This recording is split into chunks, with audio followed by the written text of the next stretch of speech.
We're way more excited than the beginning of the starts off with, so let's just stop messing around. What's up, everybody? Welcome to a brand new episode of Granny's Peach Tea, episode 227.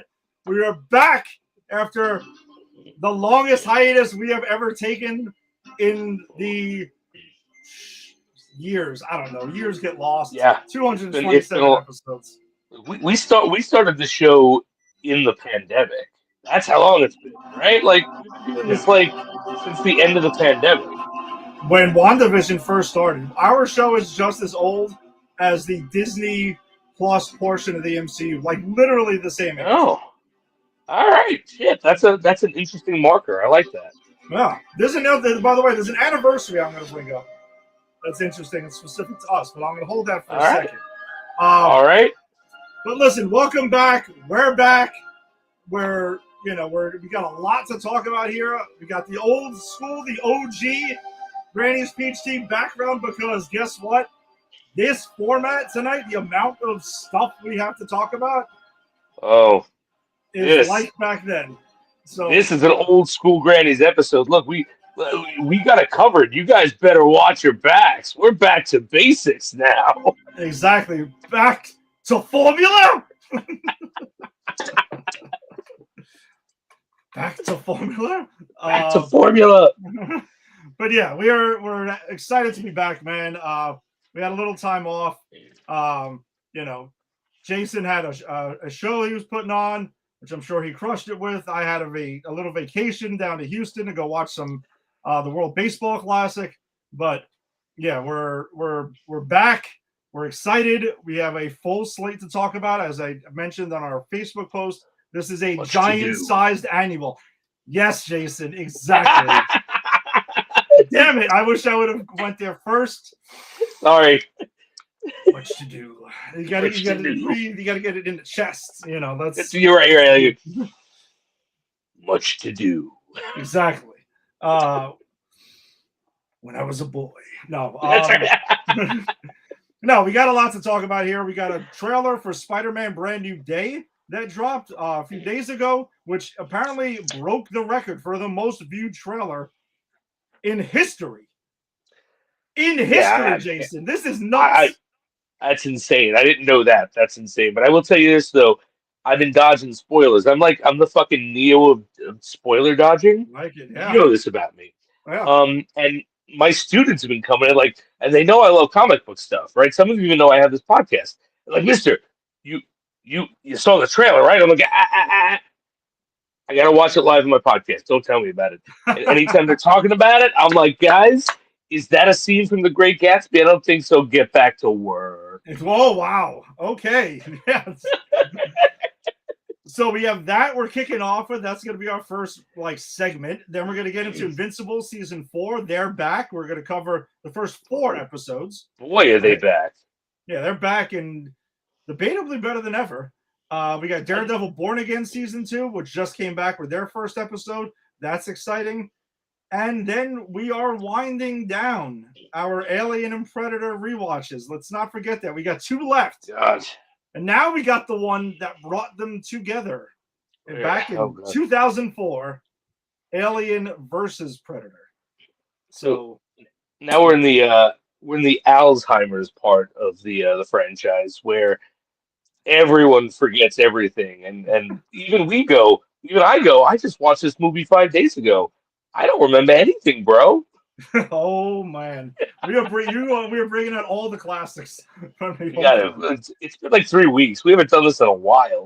This is usually where I get this weird shit out of me. Yeah, it's a vessel, you want to say, exactly. for kind of insanity. And we also, again, we've got a lot to do there, but there is something though, Jason, that's real interesting. Do you know what yesterday marked the 10th anniversary of? I do not. The release of our namesake. Wow. Lex Luthor's Piss in a Jar was put out 10 years ago today? Exactly. Yesterday marked the 10th anniversary of the release of Batman v Superman, Dawn of Justice. Don't forget Wonder Woman. with Wonder Woman, featuring Doomsday, maybe Lex Luthor. Who knows? Happy anniversary, Lex Luthor's piss. Yeah. Colon, the Snyderverse lives. Yeah, it is, dude. It's crazy to kind of think about it, and we're always going to be attached to that film. God, I can't. It's it's both brilliant and horrible. Like it's brilliant because at this point people don't get the reference Yes, because I think enough times gone by where like people just don't care about that movie anymore unless you're a Snyderhead.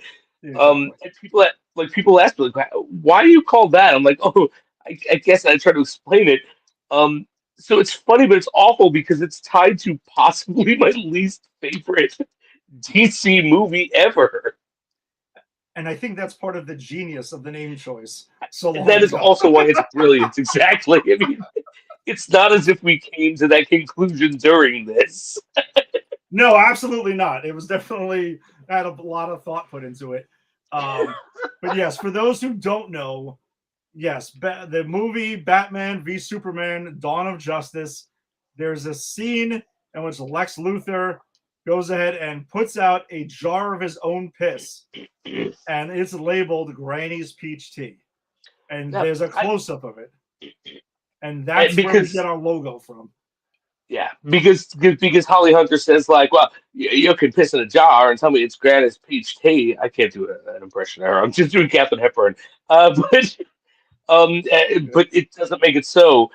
But here's my question, and I don't think I wasn't seasoned enough to ask this question because this was like the what second or third episode we did, right? But here's the real question that I really wish I asked, and I wish Tony was here to answer this question. Do you think that was Lex Luthor's piss in the jar, or do you think he hired someone? Do you think Lex was like, guy I pay, piss in this jar for me? I think it was his piss. That Lex Okay, Luthor is so off the wall that I think he would yeah, definitely, yeah, I think he definitely pissed in the jar. you're right. That Lex Luthor pisses in jars and gives it to old women. You're right. Yeah, I can definitely see that. But yeah, I heard that yesterday, and I'm like, holy shit, perfect timing. Like the only more perfect Wild. timing is if we would have done the show last night, right? That was the Yeah. only way we could have gotten more perfect. But I just got a good chuckle out of it because I'm like, No. we're always going to be tied to this, like this podcast. We outlived the DCEU at this We point. did. We did. We've outlived the DCEU at this point. An entire shared universe we've outlived. Right. So then to paraphrase and partially quote from the movie we are named after, here's to killing our gods, Master Wayne. Wow. There it is. But all right. Let's jump into it, shall we? Because we Get into it. have a full slate like we used to 200 and something episodes about. All right. But Back in the old days. yeah, back in the old days. Back in my day, Granny's Peach Tea used to cover so many TV shows, and they used to do all this shit. And even there was even a time they tried a bunch of new stuff, and my God, it was way too much. So they trimmed it down eventually. You kids today with your Instagram and your Harvey Danger, you don't know the Flash, or you don't know Green Arrow. Like I know. You know Black Lightning? Like, what are you talking about? You think Black Lightning's just a storm? No, I tell you, it's a WB show. Wait, they had TV shows? They had comic book TV shows? Oh, Grandpa, let's get you back to the home. All right. So, like I mentioned, there is the trailer, which we're going to watch together here. That is the most viewed trailer apparently in history. So this is pretty wild, right? It broke the former holder of the first 24-hour views on YouTube was Deadpool and Wolverine. This at the time more than doubled that in the first 24 hours. I mean, this is Spider-Man. Come I'm on. saying this is nuts. So let's check it out and watch it together. And let's see what it is. Obviously, I've watched this, but I probably contributed about 50 of them. So let's check this out. I can't believe our first hit MIT. MJ, come on, pretend like you're not the happiest you've ever been in your entire life. I can't. I knew it.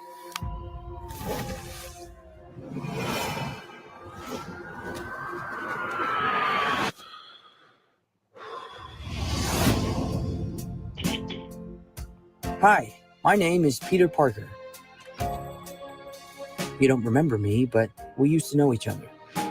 Something bad was going to happen, and the only way to stop it was to make everyone forget about me. Because I'm not just Peter Parker. I'm Spider-Man. The hell, Frank? You just hit me with a van! Quit your whimpering. Suit yourself.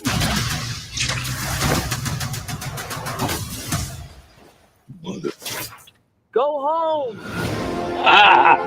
And sometimes Spider-Man has to do the hard thing, even if it breaks Peter Parker's heart. What is happening to me?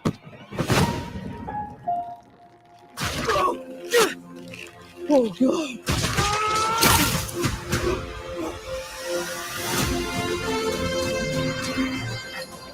Excuse me, Dr. Banner. I need your help. What did you say your name was? If DNA is mutating, It would be enormously dangerous. Spiders have 3 life cycles. When between cycles, it can leave the spider vulnerable to threats. We are faced with a danger that we can't control. One we can't even see. Stay out of my way. you're losing it, kid. And for those spiders who make it through, it amounts to a kind of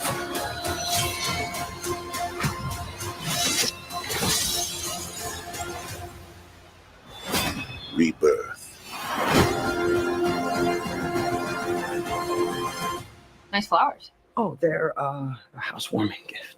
I'm MJ, I'm just a neighbor from across the hall. friendly neighbor. I mean, come on. What do you think I'm going to say about that? Come on. But Jason, all right. So obviously we're through the roof with this, right? Like Yeah. you can only imagine. I know you share it exactly, right? The excitement's through the roof. All right, like Yeah. anyone who Yeah. watches, Spider-Man is my favorite all-time comic book hero since I was a kid, right? Since I first discovered any type of virtually anything. Okay. Jason, he's like your 1A, like Batman, and we're in reverse with that, right? Right. Like, I think you and I could say, like, they are both our favorite. Yes.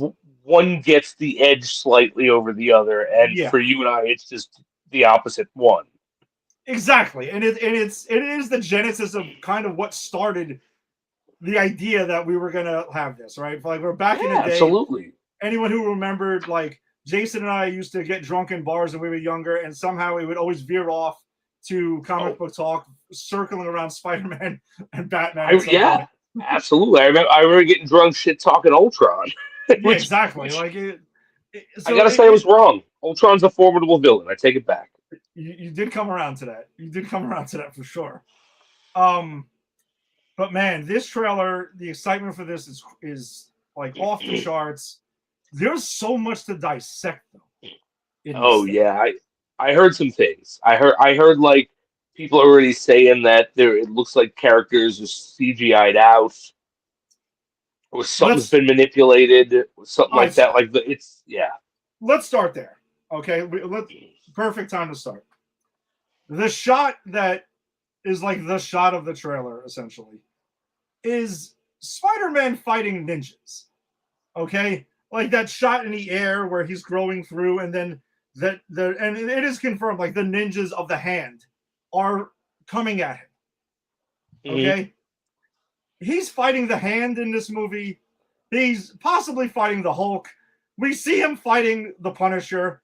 He's fighting Boomerang in his trailer. He's fighting Scorpion. He's fighting, he's fighting very happy that Tarantula. Scorpion's back.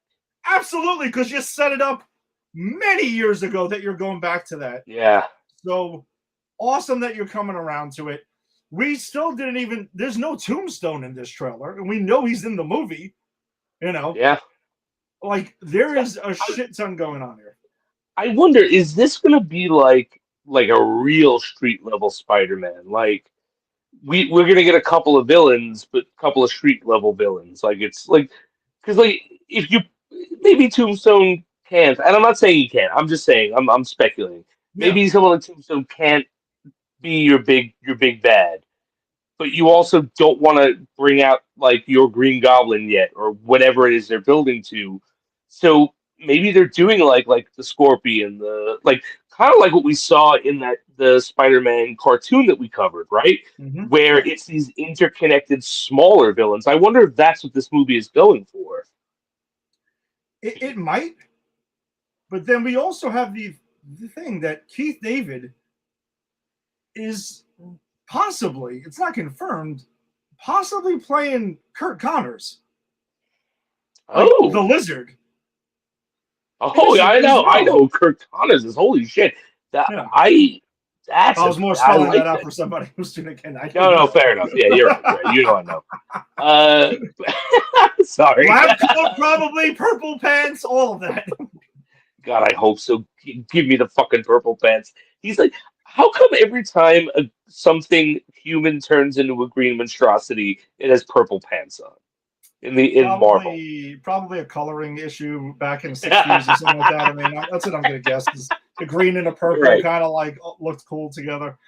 Actually, that's probably the right answer. It probably is. I swear to you, I didn't even look it up. Like, I'm sure we can go down a rabbit hole and find out. But man, there is that. So I 100% think in that shot there, because we know Marvel loves to manipulate trailers. Yes. We've seen this just most recently in Spider-Man No Way Home. We saw them take out the other two Spider-Men in that shot, which is the shot is very similar to that. So my guess is Daredevil is probably in this shot, because I have a hard time believing that if the Hand is in the mix in New York City, Matt Murdock ain't sitting that out. You know what? It's funny. I wasn't sure where you were going with this, only because I just assumed he was going to be in this. He refuses. You brought in You brought in the Hand. You brought in the Punisher. He was in the last one. It was his introduction back into the MCU, or official introduction into the MCU. He was Peter Parker's very good lawyer. Of course he's going to be in this, even if it's just a fucking cameo. He's absolutely going to be in this. Yeah, I don't think there's any way. I don't believe anything that Charlie Cox is saying. I'm 100% Daredevil's in this movie. And you're right. Even if it's just to fight the Hand and that maybe section of it, whatever big of a portion they play in it, fine. You mentioned Frank Castle. So we also see him butting heads with Frank Castle, which by their interaction, they've obviously had a rapport at this point. They know exactly who the other one is. I mean, he doesn't know who Peter Parker is, Spider-Man. They're not fighting each other. Yeah, like really fighting each other. Yeah. Like, no. Like, I think the Punisher or whatever, 100% knows when he shoots Peter that he definitely, or shoots Spider-Man, he knows he can take it and gets him away from there. And I thought it was awesome the way they found a way to censor him and make it feel organic, no pun intended, when he's about to say mother and then he gets whipped right in the mouth to get him before he says the fucker part. Yes, that I got a real laugh out of that, as you guys could see, because I was watching it with you. So yeah, I love their chemistry and the things that we see in there as well. I mean, dude, he's going to Dr. Bruce Banner. Banner looks like he's teaching, like he's a professor again. Yeah. Like he's doing this. And also to note, he's not Smart Hulk. No, he's Banner. Yep. He's Banner. So I'm assuming we're going to get an explanation of how he's Banner, because the last time we saw him as Banner was in the post-credit scene in Shang-Chi. That's right. That is correct. So Because and he can't, wait. Was Shang-Chi after or before She-Hulk? before. So Because we didn't see him as Banner in She-Hulk. nope, not once. So Oh, the thing is, if you look at his right wrist in the trailer, he looks like he's wearing some sort of device. My guess is he has like an inhibitor where he's learned how to basically go become Banner when he wants to in Banner form, and he can go to Hulk form whenever he wants. But from what I'm under, the word around town basically is we're getting Savage Hulk in this. So he's going to lose control, is going to be my guess. wow. There's a lot going on in this movie. Like, if you look at what's going on in the trailer and listen to what people are saying, this seems like a really fucking big movie. It seems like a lot of shit going down in this. Another thing we got going on here, and there's debate online about it. So we see Peter waking up in webbing, and he doesn't know what's going on. And the voiceover that's in there mentions about the 3 life cycles of a spider. Mm-hmm. So he is basically cocooning as a spider, like he's becoming, he's mutating and becoming more of a spider. Now, Right. we have that shot where he has the like black eyes as well. Oh. Now You think we're setting up Venom? Some are speculating that they're going to pay off with that symbiote thing, that little drop of symbiote that was left behind in the post-credit scene of No Way Home. Right. I am not so sure about that personally, though. I'm going to push back against them, unless that's, whatever you would. Whatever you think is there. Do you think so? My mind didn't go there. I didn't think that. I was just going to say that if it is, then that's really a lot in this movie. Like, dangerously a lot. Like, let's point out, as excited as we all might be to see Venom and Scorpion and Tombstone and all these guys, like, what killed the Sony Spider-Man franchise was overstuffing it with villains and not giving them all their due. I don't want to see Venom in this movie. You've got 2 villains in this movie already. I want Venom nowhere near this. Jason, we have 4 confirmed villains. Now, they could be various degrees. Well, Boomerang, Tarantula, Scorpion, and Tombstone. Yeah, all right. So I forgot about those first 2 that you mentioned. So yeah, 4 confirmed villains. I don't want Venom anywhere near this. Because when I get an MCU Tom Holland Venom, I want it done right. In my opinion, I have never gotten a proper Venom on screen, and I don't care what Eddie says.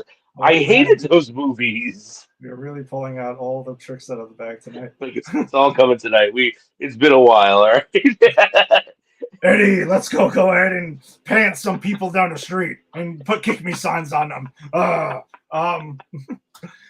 Eddie, I have toilet paper to TP someone's house. Eddie, let's go ring and run. So, all right, I'm of 2 things on this. Number 1, my mind did not go to Venom at all. No, me neither. At all, in the least. Where it did go, and I'm with more like the other, online theory. Actually, let's jump into Tim's question quickly because he's chiming in here. What's up, Tim? Sure. What are some of our montage of villains he's battled since No Way Home? That is actually a really good point. I don't think. Okay. Boomerang and Tarantula, yeah, I can get on board with you on that one for sure. Yeah. I don't think Scorpion, though. I kind of have a feeling they've set him up already, so I think there will be a payoff. And I think that would leave Scorpion and Tombstone as the villains. And I think if those are your 2 mains, those are good because I don't know if either one of them could carry their own movie as a villain. No, but and I don't want to go down the path of it because I know there was a time where everyone was like jonesing for the Sinister Six. I don't know. I don't want to go there.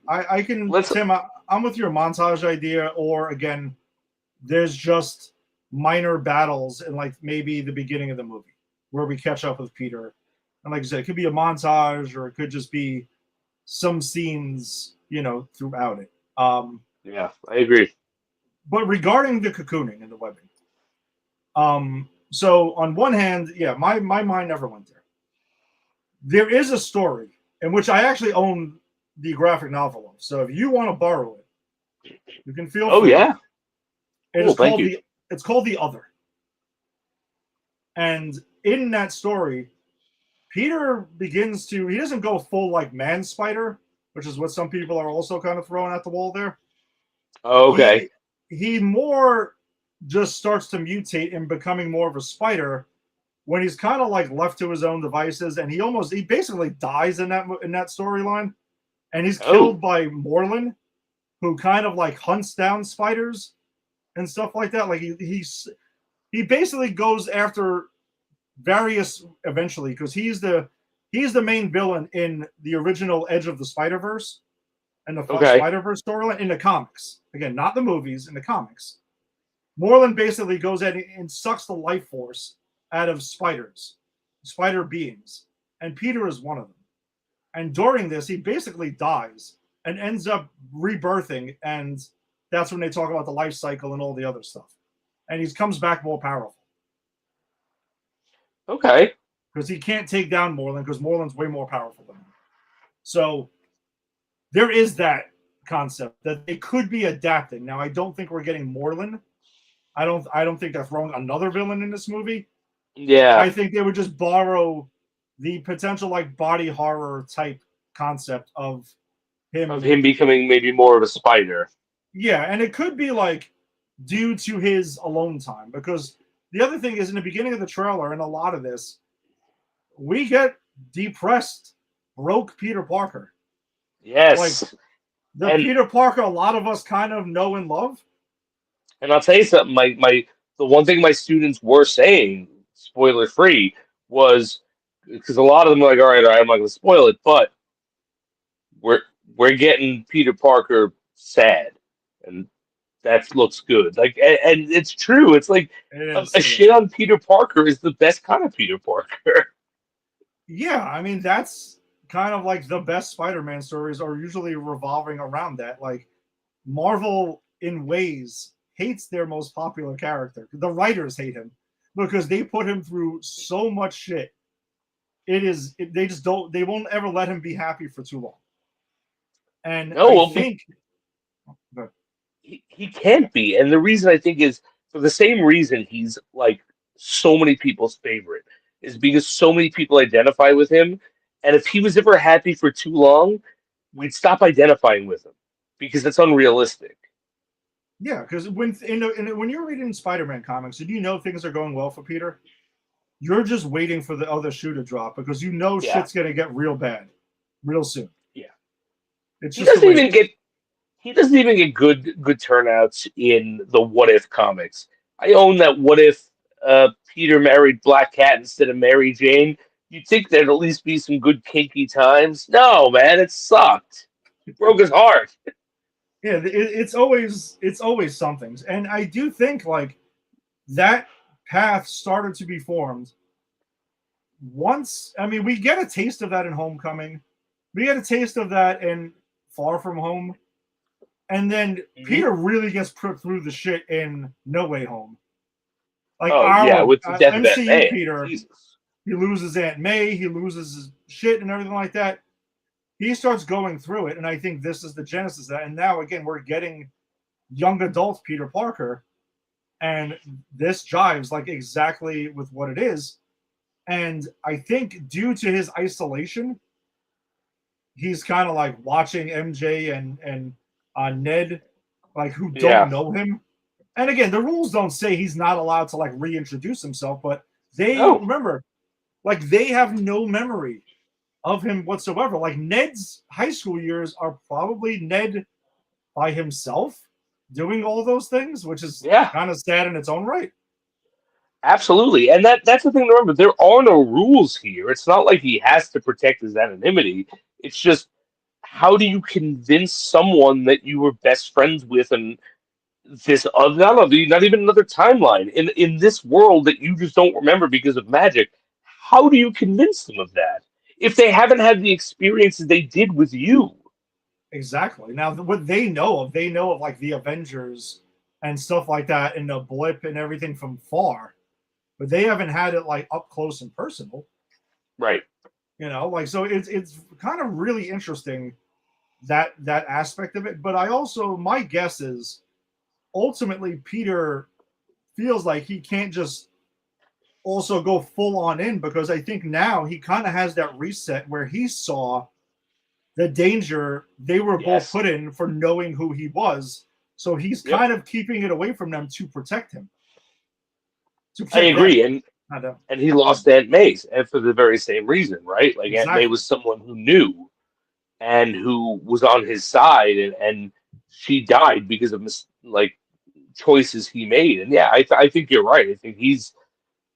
I think he probably could fess up, but doesn't because he's afraid, and that's why we see him kind of like, oh hey, I'm the neighbor, like, because he misses them, but he doesn't want to put them in danger. Yeah, he'll dip his toe in the water, but he's not gonna like fully jump in, because I think that's my guess is gonna be that's why you're right, like he holds himself back.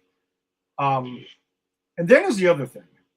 So Sadie Sink of Stranger Things, she's in this movie. That's confirmed. The mystery surrounding who she's playing, the most popular theory is that she is the MCU Jean Grey. And yeah, exactly. Like I know what I already know what you're thinking. Another character in the film. Right. Yeah. But there, if that is, there is a couple of shots where people are being controlled and stuff. And there's the shot of someone's back who they kind of throw their hands up and have like a hood on and everything. That's believed to be Sadie Sink's Jean Grey. And that she's kind of like involved in this. We don't know to the extent. I'm kind of getting on board with the Jean Grey concept. I wasn't before. I kind of thought maybe she was either going to A, be Gwen Stacy, or B, Mary Jane Watson instead of MJ. Like, it's kind of interesting. Like, there's still nothing solidified, but yeah, the theory seems to be that Jean Grey is who she's playing. And then there's that shot where Spider-Man is getting pushed against a glass, and there is a blink and you miss it. There is a girl who does very much resemble Rogue in this. Is that the one on the bus? Yeah, she has like a white hair. Yeah, and she has like a green Jets thing.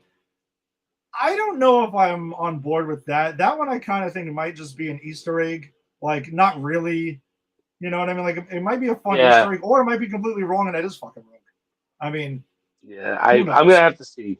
I can't like. I kind of expect there to be some kind of nod to the X-Men because that is the next phase, but I can't imagine they're going to be like multiple ones that are integral to the plot in addition to all these other characters. Like, how long is this movie going to be? And if it's too long, it's going to lose us. And if it's not long enough, but it has all these characters in it, it's going to lose us. Like, so I'm hoping that it's an Easter egg or something, and I'm hoping a lot of what we're talking about are kind of just small things instead of big plot things. Yeah, so I mean, I do think Sadie Sink they're not going to cast her because she's kind of like an up-and-coming actress as somebody who's inconsequential. So that I'll get that off the table immediately. Okay. Her being the new Jean Grey, I can definitely see that.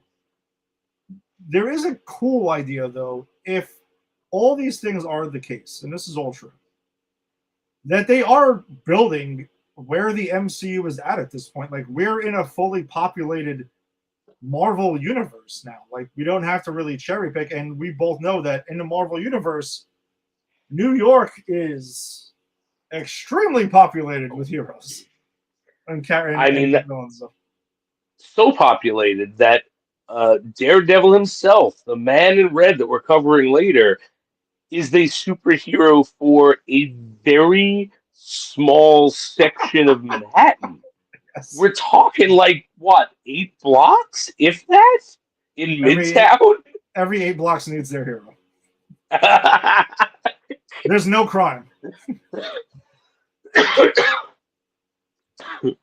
So I don't know. Like, listen, if it is the case, and I don't know, the rogue thing, I'm not fully on board with. Like, I'm not saying it would be a bad thing. I just don't know if it's really true. Like, Yeah, I think it just might be a fun nod that they dressed up an extra there because I don't recognize the person, and I feel like if you're going to cast Rogue, you're going to cast someone. Like, but I I mean, don't know. yes, but not necessarily. I mean, there's been casting where it's not exactly Yeah. someone who you would have thought. Like, the MCU has taken chances on people as much as they also fucking stack their cast. So like Elizabeth Olsen wasn't huge when she got cast as Scarlet Witch, but Fair enough. she became huge. So I don't know. That's the thing about the MCU is I you don't know what the fuck's going on even when they give you a trailer because so much can be different and so much can change and they go out of their way to mislead the audience. Yep. So who knows? Maybe day of. Fucking Scorpion's a dream. Who knows? I don't think that's going to happen. But you know what I mean? Like, literally anything could happen. No, you're right. So, I don't know. But, listen, it looks awesome.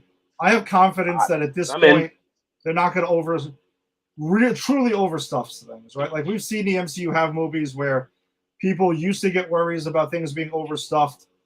But then you see it, and you're like, it all adds up. Like, yeah, no, and that's it. I'm actually not critiquing the MCU. I'm critiquing all the rumors going like I don't know. Like, yeah, like I don't like. I know the at this point until like after Guardians, I'm kind of like, all right, I got to give these ensemble pieces a chance. If that's what this is going to be, that's what this is going to be. So I'm not. I think if all of these characters are in there, I'm sure the director is going to be able to juggle them. I just don't think that they will want to juggle all these characters. I guess that's what I'm saying. No, that's a fair point. We'll see. That's just the first trailer that dropped. We will be getting another one. That's guaranteed.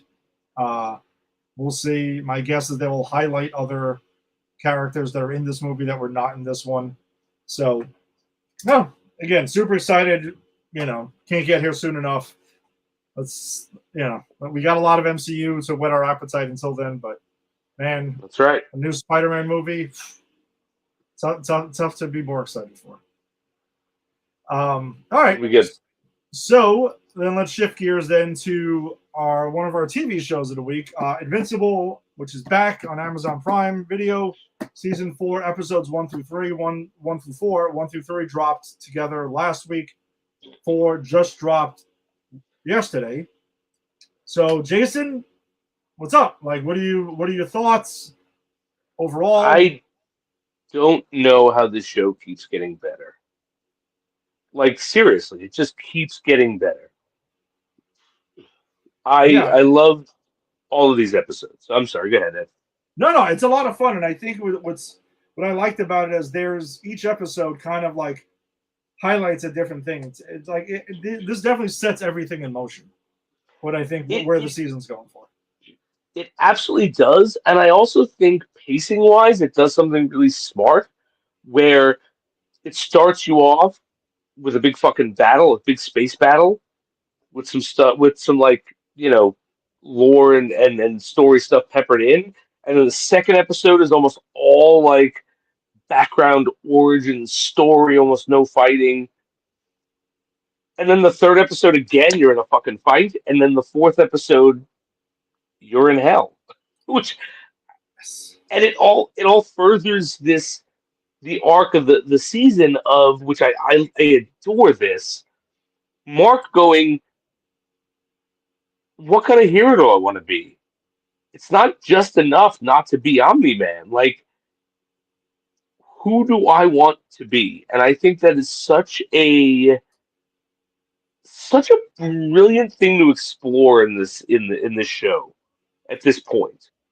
Which ironically, my takeaway from the first 4 has been this is kind of like Mark's journey through his Peter Parker black suit symbiote phase. Yes, it is. I personally got those parallels jump off the page at me. It's because that's Spider-Man on the brain, but it's Peter Parker black suit symbiote. If Peter Parker was aware of what was going on and didn't like it, yeah, but couldn't help himself. You know what I mean? Because Mark definitely wants people. He wants to be the hero. Mm-hmm. He's just his father is Omni-Man, and every other Mark we've met in every other universe is evil. And he is already, and that's what this first episode is all about. This first episode, the whole reason it exists is for the last 5 minutes. Because it really puts into motion, like, Mark wants to be good, but he doesn't know necessarily how to when being good jeopardizes the mission. Yes, because when he runs into like the dinosaur guy who mutates and he like holds back from killing him, it's kind of like that's again that's now I don't know if it's because I had Spider-Man on the brain. I really do admit this, but it kind of felt like him, Spidey fighting Kurt Connors or the Green Goblin, right? Yeah, I can see that. Like, like I didn't know, like when he goes back to human form, and that's when Mark catches himself. But then the second time around, when we have those, the sequin things or whatever the hell I forgot what they're called. Like they're taking people over, and then one of them like has themselves like wrapped around this guy, and he's clearly like it's either hey, everyone dies or he dies, and he's faced with that impossible choice, which we've seen in Batman comics, Spider-Man comics, like all of this. And right, he makes a choice. It's the philosophical question, the trolley question, right? Like, do you? If you see a trolley coming or a train coming on a track, and there is 3 people tied to that track, you could hit a switch to move it, but by doing that, you will put it on a track with 1 person. By not doing anything, you kill no one, but 3 people die. If you take action, you actively kill 1 person, but if they're the only one who dies, and that is this to a T. And you're right. We've seen that in Batman. Like that's what the Killing Joke's about, or not the Killing Joke. That is what the beginning of Batman Returns is about, right? Where there's a whole moment with the Joker. Like if I just killed you, I would have saved all these people. I'm different now. And that's this moment here. And I think what's really smart about it is Cecil is that guy. Right? And Cecil is the guy who makes those choices. And Cecil is not mad at Mark for making that choice. He just wants to be able to take the burden off of Mark because he knows that it weighs on him. And I think Mark's at a point where, yeah, he had to do that. And I don't think you could argue that, right? Like, what are you going to do? You're going to let the Cichlids kill humanity, or you're going to kill an innocent? And even the shopkeeper, the guy who makes, and I love this scene, the guy who makes the outfits, he's Mark like, Hamill. well, no, yes, Mark Hamill, says, hey, you know what? If that ever happens to me, please, yeah, kill me. Don't let me destroy humanity. He says something like that, and it's like, yeah, I think who wouldn't say that? Mark, of course, made the right choice, and Mark Hamill says to him too, do you know who never came in here and asked me about if he made the right moral decision? And it really brings up, and this is like, again, like I know I talk through this lens a lot, but this really is exploring like generational trauma. Like, his father was this figure who was both feared and loved, powerful and good, but also evil, who abused him and ran and then abandoned him. And he's trying really hard not to be him. Yeah. And when you do that, you always second guess yourself. But the fact that you're second guessing yourself means that you're not that. And the fact that this cartoon or animated show took the moment for those character beats, that's why I fucking love this show. Yeah, it's it's a really smart show, a really well written show, and I didn't read the Invincible comic, even though I'm pretty sure I had read that there's going to be a Spider-Man Invincible crossover in the Oh, comics okay. that I'm going to have to pick up because I'm gonna have to too.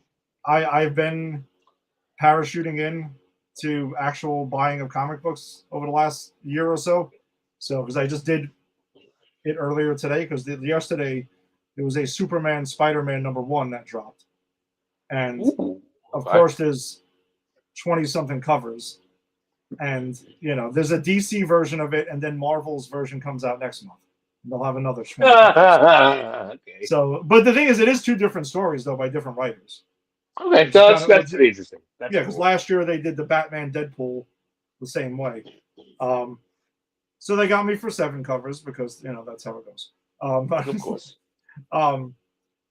Yeah, but I'm just there's a lot of smart questions that this show asks, especially in this season surrounding Mark, like you had said, this internal struggle he's had since actually choosing to kill someone, the deal with his father that's going on here, and then, and again, I know we're like jumping around all over the place now. So Yeah, let's do it. I mean, Eve is pregnant, not planned, so now Mark's gonna have that on his plate, as well as Eve is dealing with her own shit with her powers not working. Yep. After And they're she running was a kinda, like, business brought back. together. Yeah, they have Invincible Inc. now, which is an interesting way because now Oliver's part of Invincible Inc. and then Eve's powers ain't working, so she's kind of like taking a step back, and then Invincible's having his struggle with everything. And the Invincible Inc. and Oliver really bring in a nice. I think this is the second part of the second episode, because I think we'll save the Viltrumite stuff. I think for last, right? I think that's we're jumping around, but we get a return to some fan favorites from the last couple seasons: the Stone guy, the Rock guy, Titan. Yep, and the old Asian guy who turns into the dragon, and Mecha Head or Machine Head. Or, that's it, Machine Head. And so Machine Head is trying to get. Well, you find out at the end he's trying to get both of these people back to the table, so everyone's under his reign again. But he pretty much says that the dragon's back. He's coming for you, Rock Guy. Someone tries to hurt him when his family's around. You see him like he kills this guy. There's an assassin who tries to use his family as leverage, and he wasn't.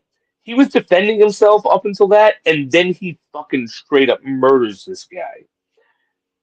That's important because then he contacts Invincible Inc. He gets Oliver. Oliver insists that he'll help him because he wants Invincible because that's how he fought the dragon last time. Oliver sees it's the dragon. He's over his head. He calls Invincible. Invincible comes in. The dragon gets defeated. He almost kills the Rock Guy, saying word for word what the Rock Guy says to the assassin he kills. This is what happens when you mess with my family. And the only reason he doesn't is because Oliver's like, and this is Oliver who murdered the clone twins, our favorites. Rest in peace. Yes. Stops and says, "Please stop." And it's the only thing that stops Mark. And I think that is such an interesting way of showing like Mark is mirroring the most honorable of his villains who were still evil in certain ways, but he's starting to look like his villains now, and I think that's such. But they never say that. It's never spelled out. It's put out there for us, and I love that. Yeah, and Titan barely survives that, and that's what makes him go back to the Order, because he's like, dude, Invincible almost fucking killed me, and he wants to go after Invincible now. Yep. He wants protection. Like, so now, like, that's back on the table now. I did like the way that we kind of revisited some characters from previous seasons who are kind of being brought back into the fold, because like we were kind of talking about with Spider-Man in the last segment, is that you're building the world. This is all Yes. world building that's there. So these characters don't just like vanish and go into thin air. Like they are actively around at any moment and can come back and are probably like actively trying to plot against the hero, who's also dealing with his own shit. Right. So, Or just doing their own thing, and then yes. there's overlap, Yeah, because exactly. like that's the thing. Rock Guy didn't do that on purpose. No. Like he didn't mean to. He needed protection. He kind of just did what he did in the third season that worked for him. Except this time Invincible's in a different place in his life, and he unwittingly involved his brother. He didn't know Oliver was his brother, and I mean maybe he did, but if that was spelled out, it was also spelled out with I can do this and I have his powers. So, I think that's interesting too. Well, yeah, well, he called Invincible Inc. expecting Mark to show up. And then Exactly. Oliver shows up because Mark was busy. And remember, like, Titan didn't want him at the point. Yeah. And, like, he had to convince him, like, hey, yeah, like you said, I got Mark's powers, so I'm just as strong as him. So just point me in the right direction and let's go. So, But I just think it's really interesting how that played out. I love that episode. I think that's the strongest episode of the four. Yeah, I agree. And then, do you want to do episode 4? Or do you want to get into 2 now? So, no, all right, let's talk. So, then the rest of episode 2 is the Viltrumite stuff. That's very important. We see Nolan's history, his past. We see that he has a list of possible. I'm putting this in quotations. Possible weapons to use against the Viltrumites, because essentially anything the Viltrumites even suspected they were, vulnerable against, they murdered. Yes. And some of this was just like wild animals that maybe had a toxin on their back, right? Like that was the creatures that the toxin in the carpus. The other creatures that almost killed them when they removed the thing that blocked out the sun, which literally was just something about them that's how you find out that the Viltrumite with one arm lost his arm. Mm-hmm. And so you essentially see Nolan's past. You see him pretty much as the instructor, as someone who is instilling all these Viltrumite qualities. Then people start to get sick. People start to die. We find out like 98% of the population of Viltrumite was wiped out by this very specific biological weapon. Nolan was spared. His family was not. His family who tried to kill him, because we did see that on his like coming out day, where you've got to survive the beating of your life from your family or you die. That's it, because they'll kill you.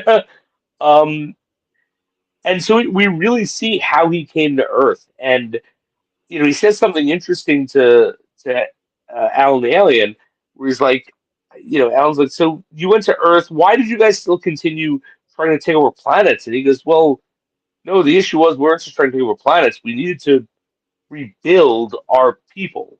Mm-hmm. And I think that was really interesting. And he asked him, well, what would you have done if Mark never got powers? You just would have left? And Omni-Man goes, I don't know. Yeah, because he was really interesting. Yeah, we find out that Nolan wasn't just sent to conquer Earth. He was also sent to. Oh man, I was hitting you with the past there too. What was? Go get it on with human women. You're right. Interspecies erotica is what was on the docket apparently from Nolan. He was tasked with carrying out the Captain Kirk objective. Bang everything. Yeah. Bang to meet strange new life forms. Bang them. Impregnate them. Bang everything. Bang everything. Have to. Yeah, no, we find out. Yeah, that was kind of like his part of his mission, which is kind of nuts. And speaking of getting it on, when they're in the ship. And speaking of Star Trek, by the way. All right, so I'm sure that was like hitting me right in the head, and that's what I really wanted to ask you about. Oh, clearly, that was 100% a nod to the Next Generation with the Patrick Stewart looking alien. His name might have been Data. Downloads a Data Warg instead of Worf. Yeah. The fact that the guy who played Worf, Michael Dorn, is in this show. He's Battle Beast. Yeah. I was expecting more. Like, I was expecting this to become a fucking Gargoyles the Animated Series reunion with all of the Star Trek people I thought were going to pop up on this episode, even in just cameos. No, the never-ending Walking Dead reunion is what really keeps going on in the show, because it really does never end. But Robert Kirkman being behind Invincible as well. Of course. It makes perfect sense. Of course. But yeah, them being on that beat-up version of the Enterprise and Cruddy one, and then like they're basically in between every mission, Alan is banging and Nolan can't sleep. And it's so funny, and there's a moment because Alan actually doesn't know this, that they're not doing it intentionally. He's just like, it's this woman. They're together. They're fucking. They were put in the same room. But there's a moment when they're doing one of these missions, trying to collect or look at one of these species that Nolan was supposed to have eradicated, and he lets Alan get hurt just a little bit more than he should. Alan's like, "Are you mad at me for something?" And Nolan goes, "No. Why would you ask?" And it fucking sharp cuts to the and Nolan with the pillows, and it's like oh my god, it's so funny. And then when Nolan finds out that there are like hundreds of other rooms, and the captain is like, "Oh, I thought you were into a throuple. I'm so sorry. I thought you wanted to share a room." That whole thing was absolutely hilarious.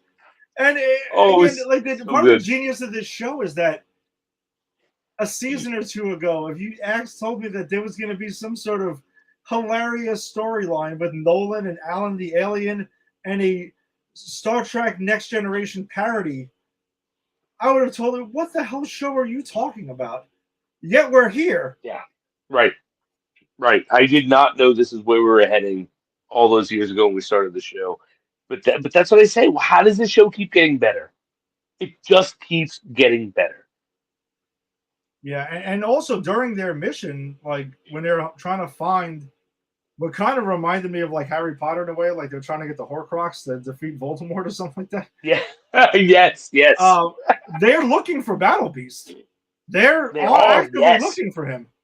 They can't find him quite yet, but yep. But he's going to be in the mix. We know that. Yeah. But yeah, so I love that stuff. And then, what's the other important stuff we need to cover? Nolan finds out that the betrayer is the Viltrumite that's been helping Alan the alien. Peter We Cullen. find the betrayers. Who's that? It's voiced by Peter Cullen, Optimus Prime. Oh yes, that's right. Dude, the voice casting in this is amazing. It is nuts. It really is. So Nolan finds out that this guy is the betrayer, who was a guy who killed the Viltrumite leader, and that's how this episode starts, pretty much with Nolan giving that lesson and about to execute a child who got her facts wrong. Crazy. But then the betrayer says, like, well, I only did that because I thought it would free our people. If we killed the evil tyrant, we would be better. We just got worse. And Nolan, I got to tell you something, by the by, I sent the presence that was the genetic virus that wiped us all out. And Nolan's going to fucking kill him. And he goes, if you feel I need to die for that, then you need to do that. But our people were evil and they needed to be stopped. And I love that because this whole episode is part of Nolan's redemption arc. Like he refused. He says, "I'm not joining the war." Everyone watching knows he's going to join the war. Exactly. We just want to see how he gets there, and this is part of it because by not killing the betrayer, he kind of lets go of that, and he does say, "Like I don't. This is hard for me. These are my people." Yeah. Yeah. And it's such great character work, and I really want to like shout out J.K. Simmons. He's amazing in this. He really is. And then, there once he kind of like gives in, like, well, I mean, we're gonna kind of need your son too, and because you damn well know they're gonna come for your son. Yeah, So yeah, he's they're gonna like need us. He's gonna need us too. They already did. because Nolan says, I don't want to get involved. And they're like, yeah, he's already involved. And Yep. we almost forgot this. I almost forgot this. We talked about what a bad idea it was to leave Conquest alive. Yep. Jeffrey Dean Morgan himself, the one-armed bandit, Mm-hmm. he fucking escapes that prison in like seconds of waking up. Yeah, which I mean, we knew. Which of course he did. Oh, yes, exactly. And that Mark wanted to kill him, and Mark was right. Yeah, he would have been absolutely justified in that. But Mm-hmm. no, of course, Cecil and the government, they want to, play games over here. Yep. No, not good. So all right. So that's the second episode. Third episode's kind of we'll go over it quickly. I don't want to spend too much time because we got a lot more stuff to cover. Third episode, we get a revisit from. That's when we find out Eva's pregnant. We already covered that. We get a revisit from the aliens that their time is off from ours. Oh yeah, that's true. Like they come back to invading, and they have like the big hole that opens up, and that music starts playing and stuff like that. Meanwhile, every time they get defeated and the hole closes, then they recalibrate and they come back and they try to come back stronger and everything like that. And they have these devices that they like hold the time for them and all this other shit. Yeah, it's pretty wacky. It's crazy, and it's a nod to like I think the third episode of the first season. So it's kind of fun to see them brought back. But if you remember the last time, they do say this, like, yeah, we beat them last time because Omni-Man went through the portal and convinced them not to bother us again. Yeah. But Omni-Man's not here anymore. And I think that's it. And I remember that episode. He fucking decimates that world. Mm-hmm. But the reason it's important is because the robot kid, who we now know as he's Rex now. Rex now, yes. Because man, I did miss Jason Mantzoukas. Rex Float is awesome. Rex Float, I miss him. But Rex and the shape-shifting girl go in there to like shut down their defenses, and they get stuck there. Which I think that's a badass moment. Beast Girl, thank you. Yeah. That's a badass moment for one of those aliens because he gets shot and he gets fucking thrown down and he drags himself through the gate and shoots the gate closed to trap them there, essentially cutting them in half. I'm like, I don't know, man. If I was an alien in their army, I'd be like, yeah, go that guy. Yeah, right. So we have a bunch of heroes that are stuck in that world now. Mm-hmm. Which, they're going to have to go back and get them at some point. I mean, part of the Guardians of the Globe. Yeah. So I think that'll be interesting. That'll be fun to see how that plays out. There is a new leader of the Guardians. There's not much there. I don't want to delve too much into that. They haven't done much with it. Yeah. We got 4 episodes to cover, so I just wanted to point that out. And then the last episode we get was really interesting, and I guess it really does hit home thematically what Mark is going through. So,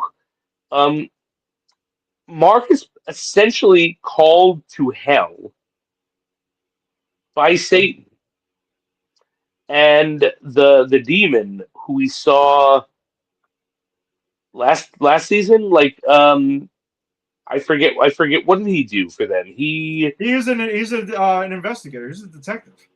That's right. It's like a noir detective voiced by Clancy Brown. he's definitely kind of Hellboyish. Oh, for sure. And he needs help because Satan, who voiced. Wait, did you catch who voiced Satan? Of course. I mean, He Hail was of the playing him King, like Ash. baby. He was playing him Yes, like he Ash, was. essentially. He was. He was. I loved it. I I loved didn't it. care. I didn't give a shit one bit. I'm here for it. No, I absolutely loved it. I actually, in college, I wrote a screenplay starring where Satan, uh, does something, whatever, it doesn't matter. He's a midlife crisis and leaves hell. But I wrote that part for Bruce Campbell, so seeing him as Satan in this was awesome. But He was essentially, phenomenal. he was fantastic.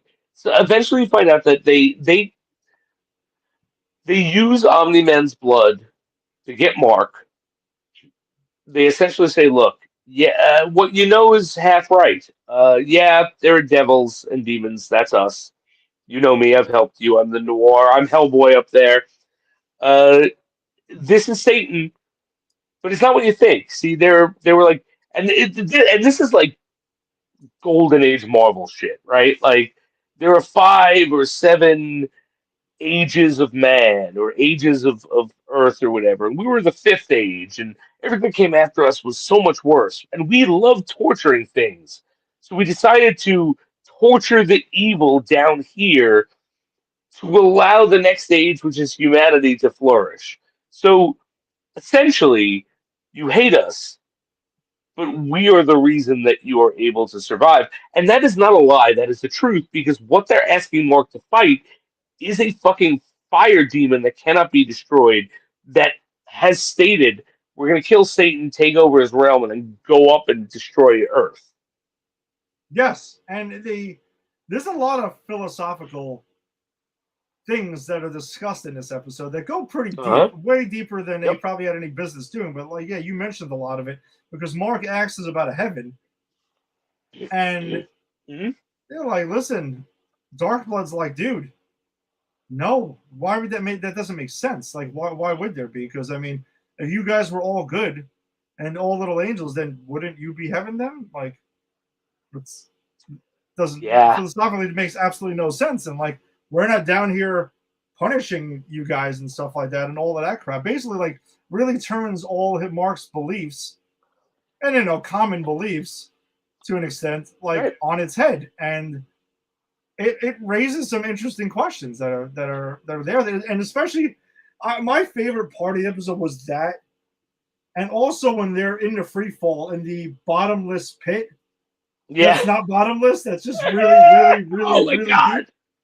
That was so good. When he's asking him about his armor, and there's a whole deep discussion about it, and Mark is perplexed by this thing. It was so funny. Mark was being kind of a dick too. Like, your armor was designed to disappear when you speak. Yes. Why? It's hard to understand through the armor.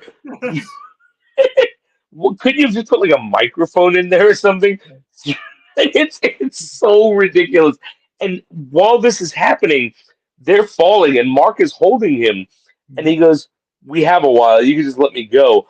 And they're having this exchange, and Mark's kind of being a dick, but it's so neutral. They're both so neutral that it just reads as this matter-of-fact interaction, and that's capped with Hellboy pretty much at the end going, "You can grab me now." Yes. Like, yeah, I need you to do that because I don't want to die. That was the whole point of this whole thing. That we were so good. It was so good. And when they get down there at that pit and they get the crown for Satan and they give him the crown, the way he's like, "Yeah, I'm back, baby, yeah, woo!" Yeah. Like, he's like, that's where I was like, "This is Ash." Like, absolutely. 100%. Like, hey, we don't love Bruce Campbell because he's the best actor in the world. We love Bruce Campbell because Bruce Campbell is awesome. Exactly.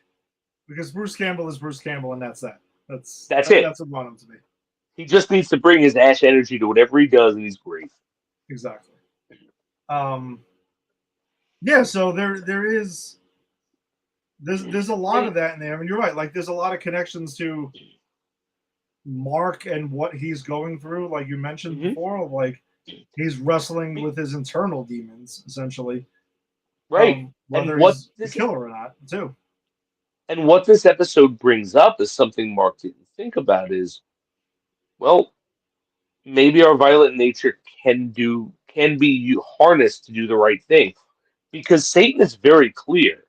Like, we're not heroes. We like to torture things. We are sadists. Mhm. But we use it for our own thing, to help you. And that's kind of what Mark's going through. Like, well, I'm like Omni-Man. I could be dangerous. I have it in me to be the guy who kills someone innocent to save the world. And I'm not okay with it. And what this episode is saying is that there is that spectrum in heroism. And I think that's why this episode exists, because Mark needs to understand his version of heroism is a darker version, much like Satan's. And in this world, I'm not talking religiously, Yeah. don't come at me. In this world, they set up Satan is very much a hero to Earth, despite his internal darkness. I won't say evilness, because I don't think it's evilness in this, Yeah. but darkness. And by the end of it, because in the beginning, Mark tries to turn in his suit, and basically he goes back after this whole thing and decides, he's going to go ahead and go back to his old yellow and blue suit. He goes and gets that back. And he's kind of feeling pretty good and pretty confident by the end of this thing. And then it was just crazy to me how, like, I was just waiting for it to happen because you knew Nolan was going to show up with Alan at some point. It was just a matter of. Yep. And obviously, as the episode's playing on, I know you knew this is how the episode's going to wrap up, essentially. Like, this Of is course. And yeah, as Eve is about to tell him that she's pregnant, or they're pregnant, however you want to phrase it. Yeah, Dad's back with Alan, and he's like, sorry, man, this is the only way to do it, but we need you to come with us. And that's more or less, that's where the episode ends. But I still want to reiterate this. I still can't stand my one critique of this show is the freaking mid-credit. Not even mid-credit. It's just for me, it's just part of the show. Like, it is part of the show. I don't even consider it a mid-credit. It's just part of the show. Just stop with it. It annoys me every single time it happens because I'm like, dude, it's pointless. Yeah, we find out Dark Blood is back and he's doing his detective thing, but of course now Satan, wants to go ahead and come back and see the sun and all the other stuff he's talking about here. Which I guess we'll see. Maybe Satan turns out to be evil after all. We don't know. More often than not, I would probably say this. Look, I don't. Come on, this is what Granny's all about. Trying to figure out if Satan is evil. Exactly. If Granny's can't do that, what can we do? What are we doing? What are we doing here? I don't know. All right, so yeah, I would say, man, Invincible off to a great start, and I mean we're at the midway point because there's only there are 8 episodes, so. Oh, we're almost done. Yeah, all the Amazon Prime shows are all 8 episodes. Shit, I'm always surprised by that, but yeah, you're right. And you know what it is? It's because they dropped the first 3 at once, so they very much accelerate the whole thing. That's what it is. They shouldn't do that. I agree. I would. They should do the once a week thing, and that's it, and kind of like just let it marinate, each episode marinate. Besides our purposes, I just prefer it that way. I like to have a nice conversation and speculate and all the other shit. And I think if I was able to see that second episode by itself and marinate for a bit, I think it would have hit better. Yeah, I agree. All right, so then we will keep the ball rolling, and that's right. On Disney Plus, we got Marvel back with Daredevil: Born Again Season 2, Episode 1, which dropped on Tuesday night. Your text to Rick and me this morning was, I mean, just the truth. it's true. We're four seasons in, 5 seasons in. This is technically So, season 5. Yeah. so it's technically season 5. It was this weird reboot that wound up not being a reboot. Like, nothing indicated that this should be as good as it was. But holy shit! Yeah. Listen, anyone who had questions whether Disney and Marvel Studios taking the reins on the Netflix Daredevil series. See the bone. Yeah, exactly. It's just not there. Like it's I saw Daredevil break that, or no, I don't know, was that Daredevil? No, yeah, it was Daredevil. I saw Daredevil break that guy's bone. You get like a snap in the elbow there, and I was like, and it was a flash, but I was like, did I just see that on a Disney show? And then you saw some blood. I'm like, oh my god, anyone who thought that this was going to be Disneyfied, I actually think they're going out of their way to go, no, no, no, let me show you. Yeah, this is definitely an R-rated, super hyper violent show. I mean, they're not pulling back anything. All right, so I guess we can do it by more or less the characters that involve us, because there are a lot of storylines for a lot of characters in this even in this episode that like definitely much serves as like a jumping off point for this season. So it opens up with BB, the BB report. She's going ahead, and we see a video posted that basically looks like it's Wilson Fisk propaganda, right? New York's the better than back and better than ever, baby, and all this other shit, and yada yada, and all the streets are cleaned up, and blah blah blah blah blah. And yeah, I mean that video's out there, but then later in the episode, when we catch up with BB, we get this like V for Vendetta parody of that, which is clearly BB basically, playing two sides of it. She's got kind of like her hero mask going on when she needs to, because we got somebody who's like got a rubber face and impersonating Wilson Fisk and telling it all like it is. It's funny because yes, absolutely V for Vendetta vibes, but because she kind of breaks in on like the broadcast, and she's kind of illegally broadcasting this, it actually reminded me of a real case that happened in the 80s. Are you familiar with Max Headroom, right? Yeah, of course. So in the 80s in Middle America, someone was able to this day, no one knows who it was. Someone was able to hijack a signal for TV, and they showed up in a very similar looking Max Headroom mask and like suit, and very similar with the movements and the such. And it was essentially just like it lasted like a minute or two, maybe. You can find it's on YouTube. You can find it. Okay. But the look of it and the fact that it was an interrupted broadcast, it kind of made me think. I wonder if this was also partially to kind of influence that.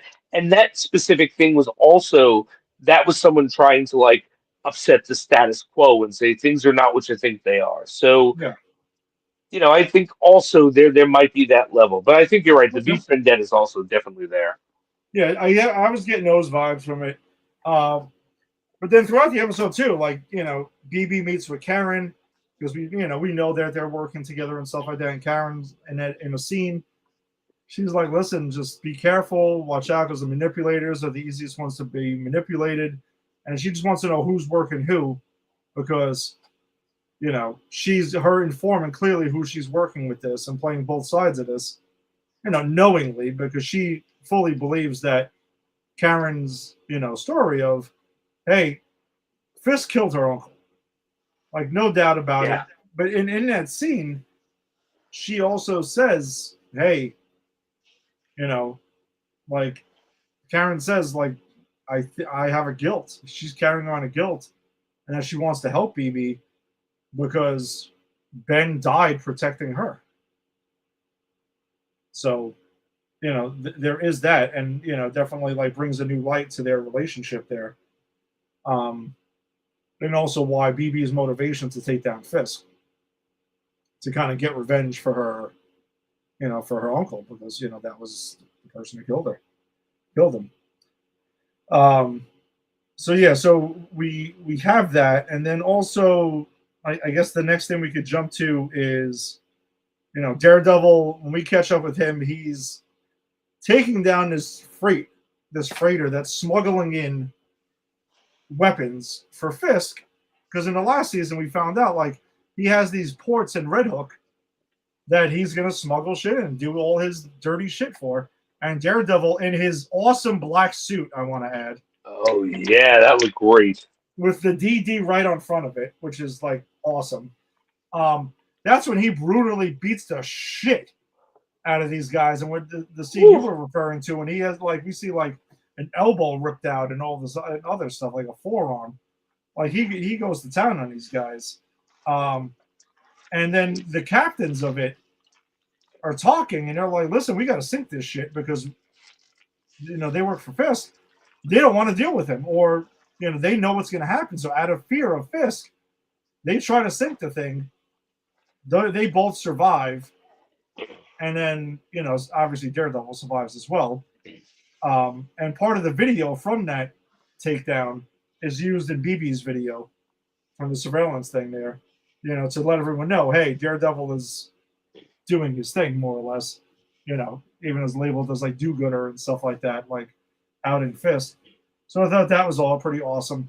And connected with that, when they need to get more information, Matt and Karen have a conversation. We find them living above Josie's, in an abandoned Josie's, and they're training and all this other stuff, and they're kind of like really hiding underground. But Matt asked Karen to call her contact, which is Jessica Jones.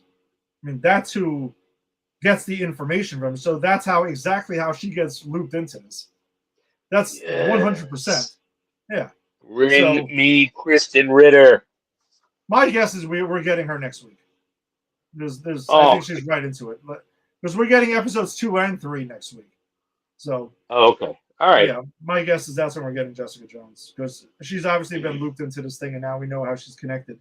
But Fisk clearly knows that Daredevil's involved in this without even seeing the footage yet. Oh, yeah, he doesn't need it. No, he doesn't need any of that crap. But then he sees the footage and just kind of confirms it. Another cool Easter egg in here is when we meet Matthew Lillard's character, Mr. Charles.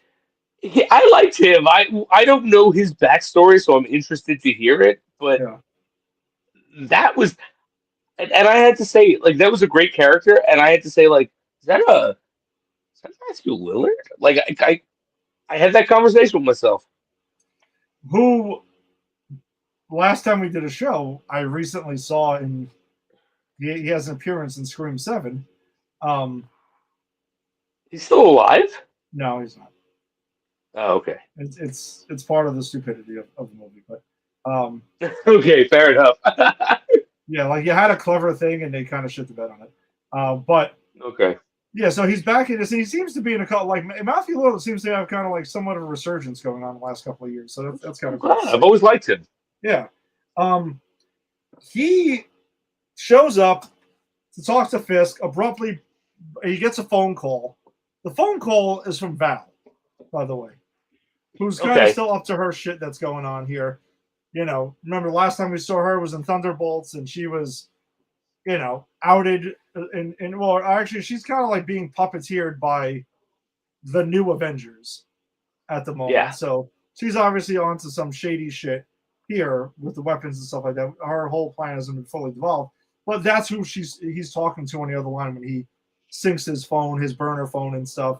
And that's when he bursts into the room where Fisk is meeting with the lieutenant governor and that phone call comes in, it's Val on the other end, who's basically Okay, telling I didn't know them that. to back down and to just be the quote unquote oversight for Fisk, to kind of like tell him to get in line.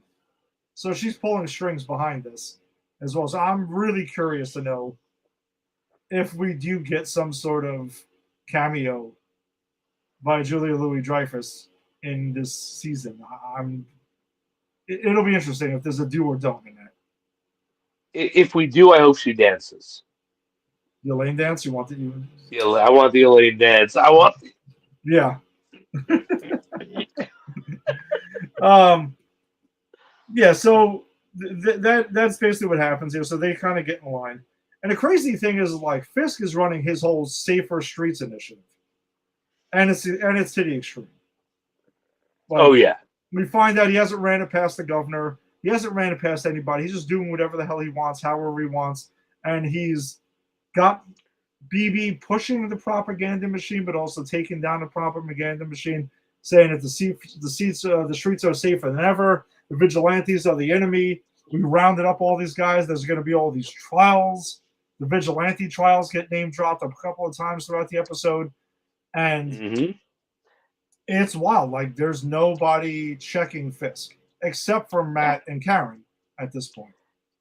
And you essentially have his Gestapo, which, I'm sorry, I don't know, I don't care about politics. They're coded as ICE agents. Yeah, and I know the writer of the show came out a couple of days ago and was just like, listen, you know, you can, if there's similarities there, it is what it is, you know. It is what it is. Again, they're a unit in this show, they're a unit of the NYPD that is being tasked to take down vigilantes, and they're doing by any means necessary. Yeah, and you even have that moment where you got the guy who is going to torture the Bladesman. What's that guy's name? No. Swordsman. Or am I conflating two things? Yeah, you are, because Swordsman, when we see him, who was from Hawkeye, and he was in season 1 born again, he is being a psych evaluation by Dr. Glenn, who was Matt's his ex-girlfriend, who was almost murdered by Muse last year, and somehow walked away saying that she saved herself and not Daredevil. So, kind of funny when she's doing the psych evaluation to Swordsman and asking him all these questions, and he's shutting it down. She's writing completely bullshit on the paper, and one of the things she writes is delusional. And I'm like, lady, if anyone knows delusional, you will definitely know delusional. Because she also keeps seeing, like, Muse in the background. Is that Muse or like the? No, that's Muse. That she has PTSD from her encounter with Muse. Whether it's being partially because she's buying her own bullshit about saving herself and not Daredevil saving her. Meanwhile, she's participating in these psych evaluations for the vigilante trials that she's fudging for the DA. Yeah. I wonder if it's partially fueled by guilt also. Over what she's doing and carrying out. I am really curious where they're going with her character. Because at some point the DA does say, like, hey, if you just answered this way on this question, it'd be easier. And you literally see her erase it and exit out, like you said, fudging the numbers. It's like, where is this going? Yeah, I don't know. I don't know. Like, clearly Fisk is, like we said, unchecked in his power. He's doing whatever he wants. He's got his Gestapo anti-vigilante task force doing whatever his bidding is, besides taking down vigilantes. Because the other thing you were kind of mentioning is they go out hunting for the two survivors, the captain of the boat from the beginning of the episode. And they're hunting them down everywhere. They go to this restaurant in Astoria, and they beat the piss out of this woman there. And yeah, like, they're just doing whatever they want whenever they want. They're trying to track them down. And Matt shows up to that restaurant later on, and he's like him and Karen, because we see Karen in a store, like they're in disguise. She's wearing wigs and shit like that because they got to watch every step here, because Fisk has everyone in his pocket trying to take them down. Yeah, he even says like, "Hey, just point me in." Matt says, "Point me in the right direction, and I'll find them." Not outing himself, but it's like point Daredevil essentially in the right direction because I need to take these motherfuckers down. Exactly. Yeah. So yeah, I was just saying, yeah. So during the interrogation, they do track the guy down. The AVTF tracks one of the guys down in that restaurant. They take him and they start interrogating him. And the main cop we see is beating the piss out of him. And then Buck shows up and like tells the guy to back off and kind of takes some shots with him in front of the guy to kind of like ease him, I think. Yeah. And then in the most and he says to way, him, he said to him, you enjoy your job a bit too much. Uh-huh. And I thought that was what I was trying to get at before. That was interesting. That was interesting. Because then he takes his shots at him, eases him down, and the guy's just like, dude, I just want to go home. Like, I did what Fisk told me to do. Like, that's that. Can I just go home? He's like, yeah, I think I could arrange that for you, and puts a bullet right in the back of his fucking head. Yeah, that was rough. Buck is brutal, man. Yep. Yeah, so we have that, but then throughout the episode, Matt goes to Cherry, and he confides in him, and we see Cherry talking to McDuffie there because we realize Matt is missing from work. Like Matt Murdock is missing. Like right. Nobody knows where he is. Cherry's not giving it up, and Daredevil's wanted at the same time. Because Fisk knows who he is, so yeah, he knows exactly. Has to be missing. Yeah, exactly. He can't risk any of that crap. But then we see Cherry starts looking into things, and then he gets a visit from the AVTF at the end in his apartment, and they're beating the crap out of him and interrogating him, and Daredevil shows up, saves him, right? Is kind of saving him, but then hears his heartbeat going. He's about to have a heart attack. He's about to have a heart attack, but then it starts giving him flashbacks of Foggy the night he died. Yeah, as a fucking crazy scene. It was sad. And then that distracts him enough where they get the upper hand on him. And they take him down. They take Daredevil down and they unmask him. And they find out who he is. But then a sniper, bang, bang, bang, takes them all out. And a knife gets thrown was a in. knife. The knife says, "You're welcome," with a bullseye on it. Yep. So all hell's breaking loose everywhere. Every which way you can go in this. Yep. And you know what? He was in last season. It makes sense. Oh, yeah. There was no question that Bullseye wasn't going anywhere. And I kind of love that he's on Matt's side because he's a different Bullseye than we're used to. Yeah. And so this will be good. Yeah, and he knows, like, Bullseye's gotten into some shit with fucking Fisk at this point. Yep. Yeah, well, they had that last third season, right? That was what it was about. It was about Fisk manipulating him and him kind of fighting back. So I'm glad that I'm really glad that the salient points of the last 3 seasons are not forgotten. No, this show very much adheres to everything that was set up by the Netflix portion of the series, for sure. But I'll say the Netflix series, because this is definitely like a sequel series. Yeah. To that. Absolutely. So, another observation, by the way, there was a scene where Fisk and Vanessa, they have a meeting with Mr. Charles, and Vanessa and Mr. Charles are kind of like getting into it. And I can see Fisk.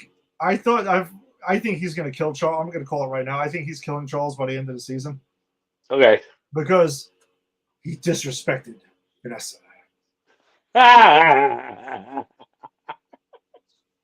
I absolutely think that, like, I thought he wanted to do it there, but he's like, I'm Mayor Fisk, like, to an extent, Yeah. I do need to, like, plus whatever his connection is with who Mr. Charles works for, with like Val and stuff, that still is to be revealed.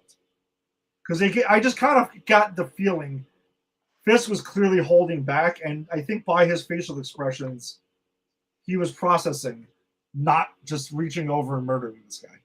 Like, Agreed. that. No, I agree. So, plus, if Vanessa doesn't like you, then yeah. Vanessa doesn't like you. I'm gonna put you in a cage and make you watch me eat steak. You embarrassed me in front of Vanessa. An interesting observation, though, tying back to our first segment, though. Mm-hmm. Just gonna throw this out there, and again, due to right stuff, it's not gonna happen. The Anti-Vigilante Task Force has to be after Spider-Man. They have to be. Oh, for sure, right? Well, why couldn't that happen? Like, supposedly there's like mumbo jumbo with live action rights things. Like, I'm gonna tip the cap to John Campia, who does an outstanding podcast on YouTube as well. He does a breakdown. I'm gonna send you the link to the video. Please. He does a good breakdown of the rights, the agreement between Sony and Marvel. So, okay. Again, unless they reach some sort of additional agreement that we don't know about, it's why Tom Holland technically cannot appear in the show. Oh, I see. Okay. So I don't want to like pull the rug out, but I'm just saying logically, within the Marvel Cinematic Universe, the AVTF has to have knowledge of Spider-Man. There's no way they can't. And Kingpin kind of references him in the first season of Daredevil. Yeah, true. He makes a direct reference to him.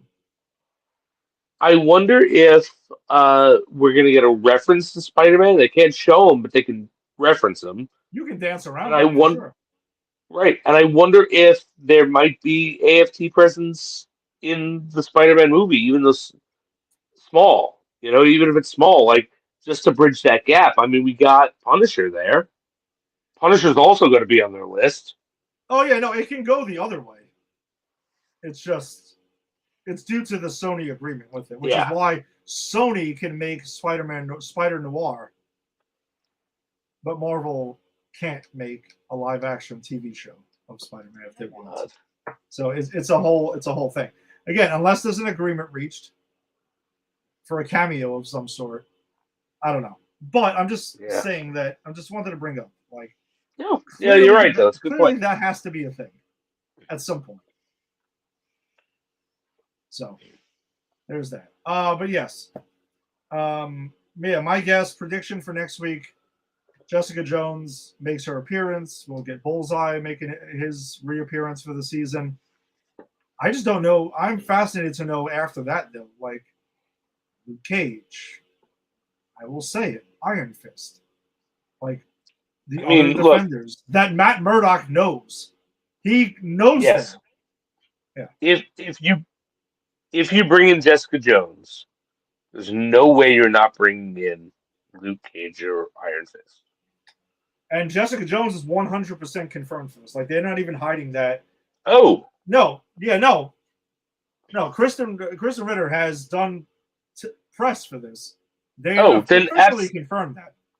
Then absolutely they're going to be in it. It's the other two that haven't been officially confirmed yet. No way. No way they just got one. Yeah. Or two. No, it's, no. And especially, like, I don't know what's going to go on with Iron Fist, right? Because that wasn't as beloved as the other three. But especially with how much Jessica Jones and Luke Cage was really liked by the fans, myself included. Yeah. Like, if they brought back Charlie Cox, they're going to bring these two up, at least these other two back.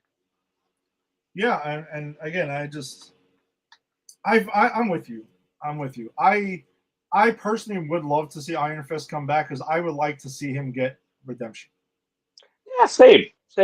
Yeah, I want to see because season 2 of Iron Fist, I still stand by this. It wasn't really honestly, I don't think it wasn't great.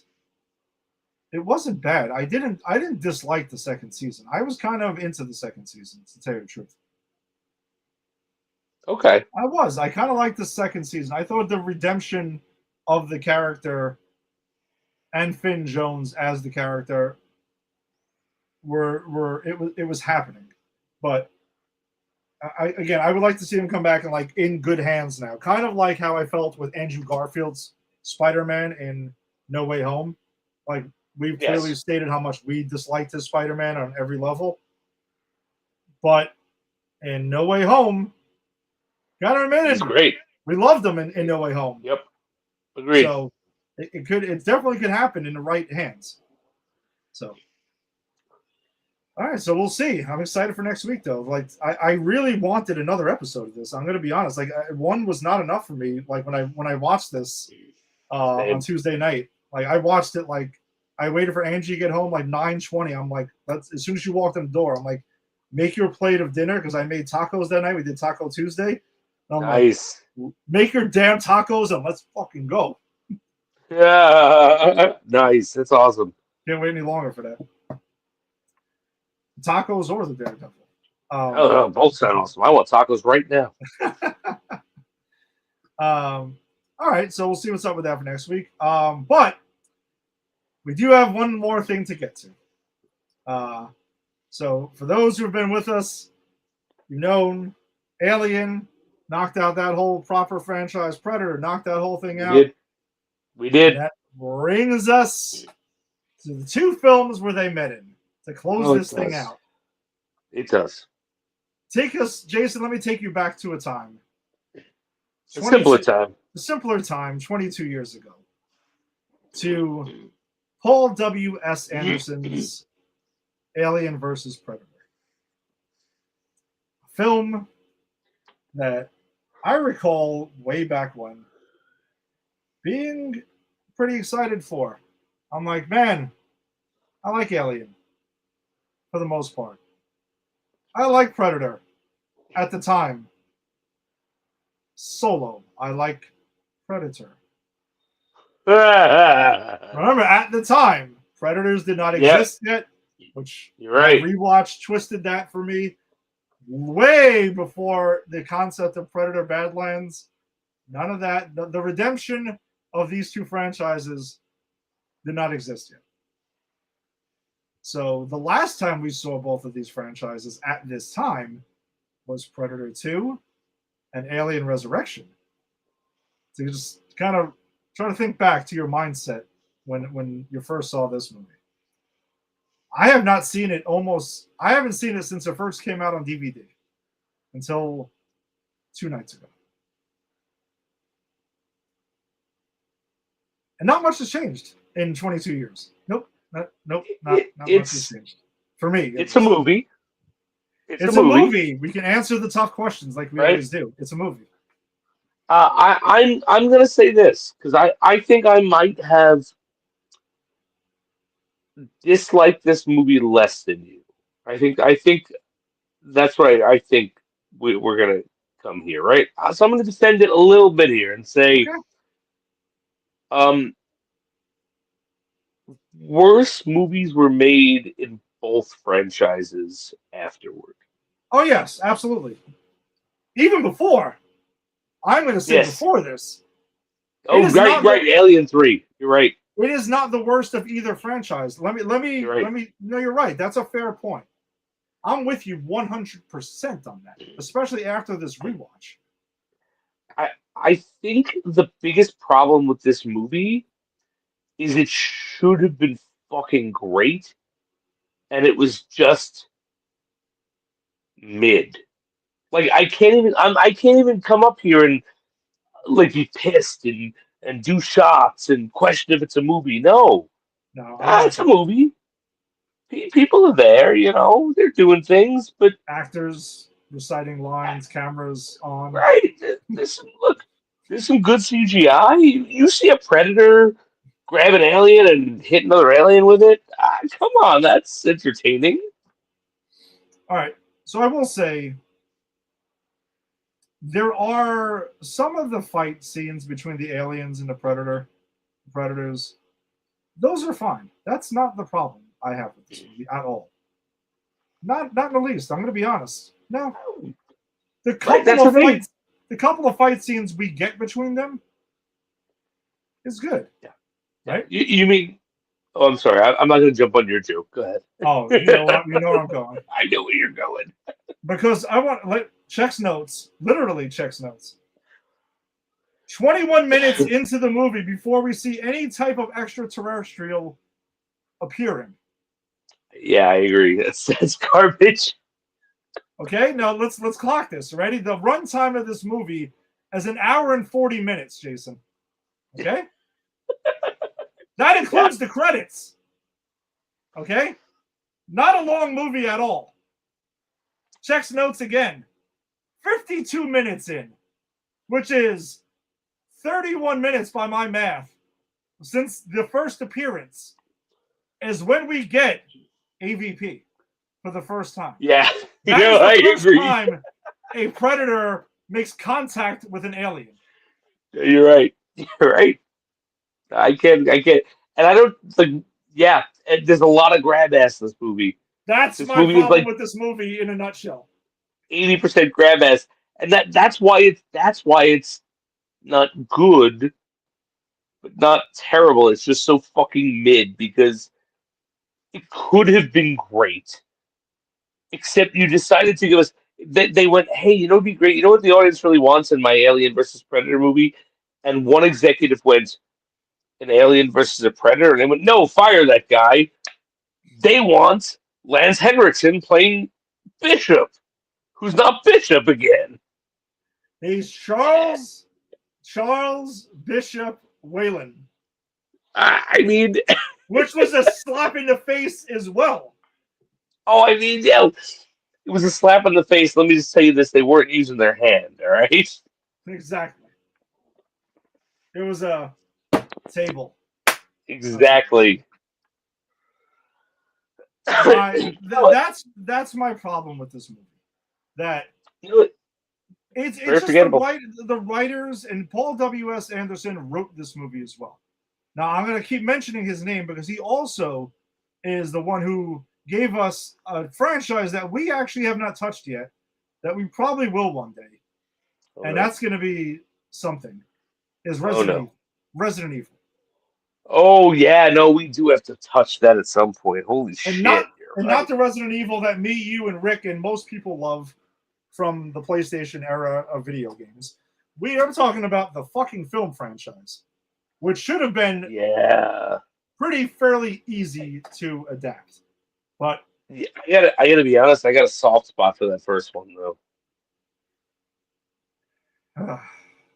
It's bad. They're all bad. I got a soft. I tapped out on that franchise after the third one because I remember watching the third one. I had absolutely no idea what was going on, and then Angie kept going with that franchise by herself, and she had no idea what was going on in every single movie. So it doesn't make any sense. No, it's just things happening. Action happens. It just does. But I would have taken some of that fucking action infused in this movie, because this movie, for me, commits the cardinal sin is it's fucking boring. Oh yeah, no, it is. It is incredibly boring, and it just feels to me like the writers had they broke their brains trying to figure out how do we get a fucking plot and a story to why the aliens and predators would fight. Right? And but Ed, you know what the answer was? Could I do it? The answer was aliens. Because they're fucking ancient aliens. They constructed the temples in Egypt. They took slaves. They were worshipped. Like, It literally is. This is the first 20 minutes of this movie. It's not AVP. It's Ancient Aliens because that's what it is. It's the setup. The fact that Charles Bishop Whalen just wants an adventure because he feels like his legacy is nothing, and then decides to go to Antarctica and chase this heat thing, that he goes on this wild adventure into the Arctic and kind of goes at. I'm sorry, and I didn't clock this dude's name. I meant to do this, and I feel bad because I'm gonna end up fucking ragging on this guy, and I always do, and I never seem to want to, but I find myself doing it anyway. Here he goes. Colin Salmon. Okay. Okay. Colin Salmon is in this movie, and he works for, Wayland. And I got real Nick Fury vibes from him in the beginning of this movie when he's going ahead and just recruiting these random people and just showing up. Okay. Yep, I can see that. And I kind of feel like more often than not, when Colin Salmon is in your cast, things are typically not going to go too well. It's not a good sign. That would portend, And as they would say. yeah, I want to just share some of his filmography to back up my point. Resident Evil, the original, is in this. Okay. No one liked that one except for me. I actually kind of did, but it's not a good movie. Jason X. And people die terribly. Oh, Jason! Come on, Jason X. I knew I was gonna touch a nerve there with that one. Look, come on. Look. All right, now we have to do that fucking franchise so I can prove to you all that Jason X is exactly mid-tier. So I'm not gonna lie. I knew when this thought popped into my head and I saw him on screen. When I brought this up, that's where this was gonna go.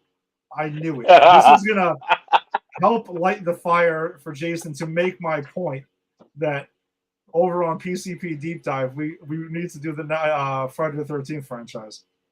But I digress.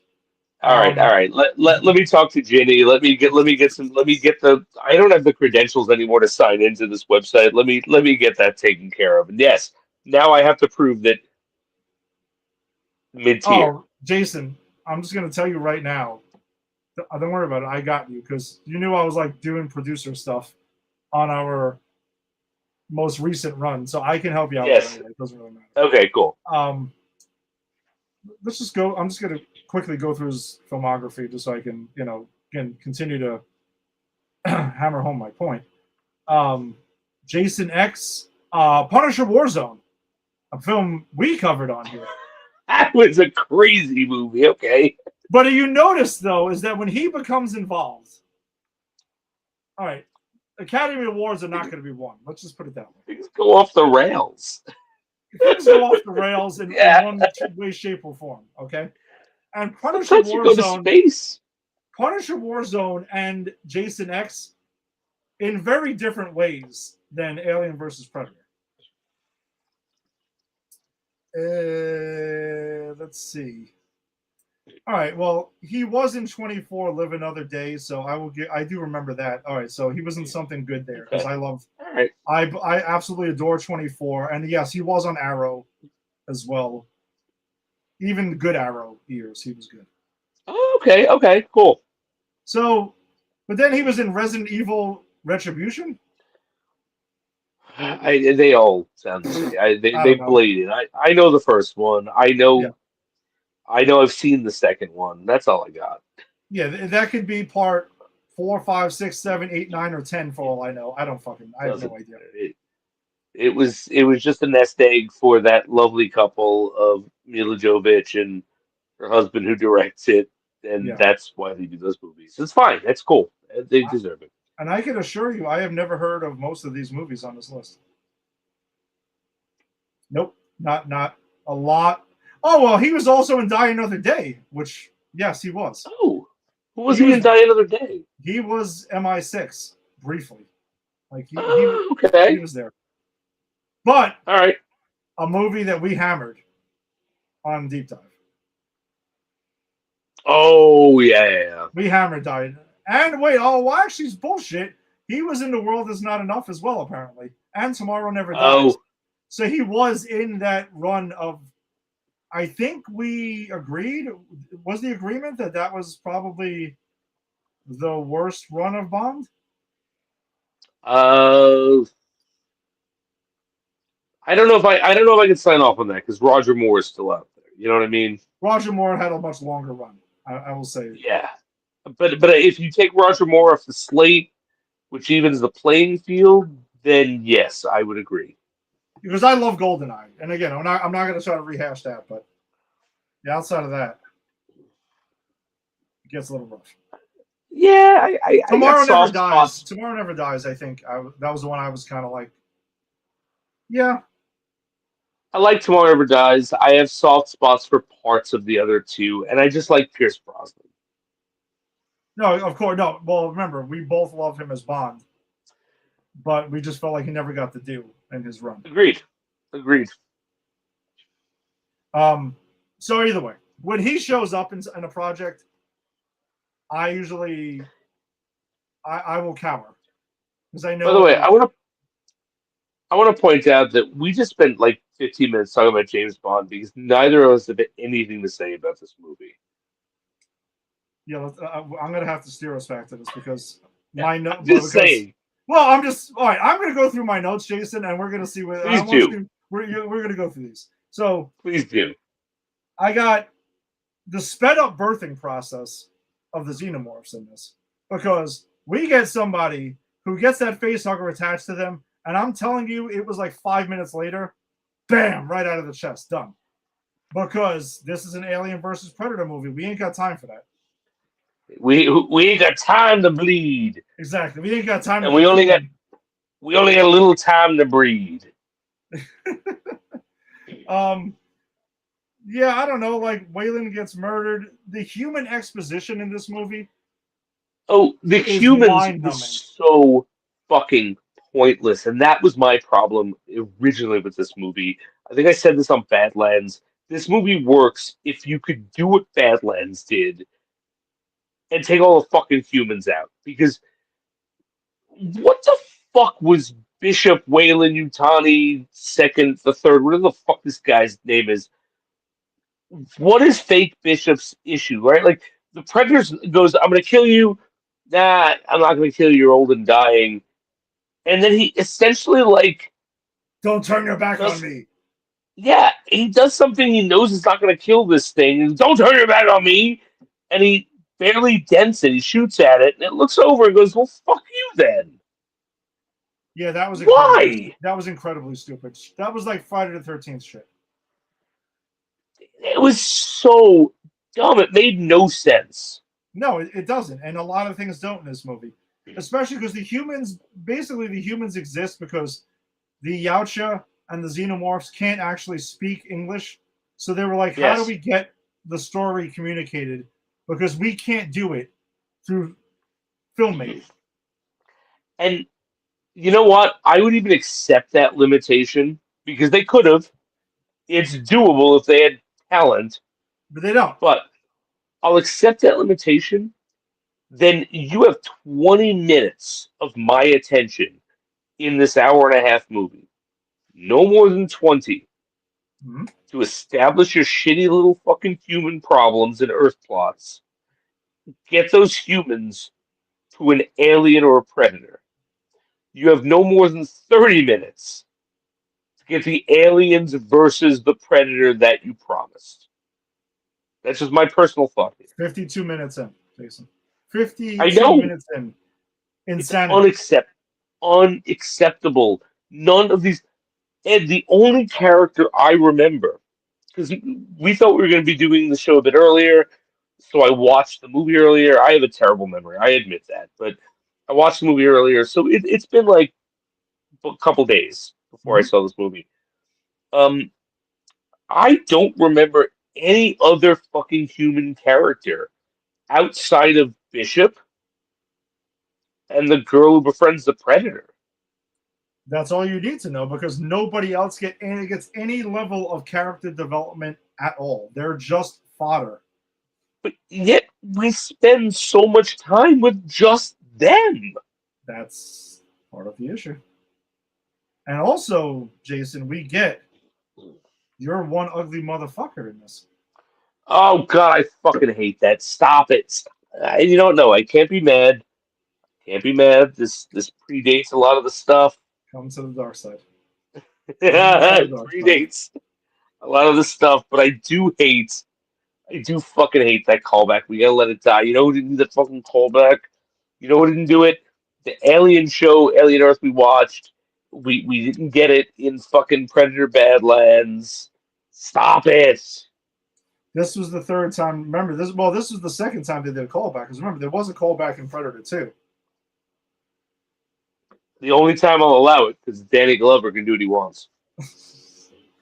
So we do get that callback, and then we get, like, to my knowledge, and I want to make sure I get her name right in this because, you know, again, she's the most memorable character in this entire, you know, shitstorm of a film that we have here.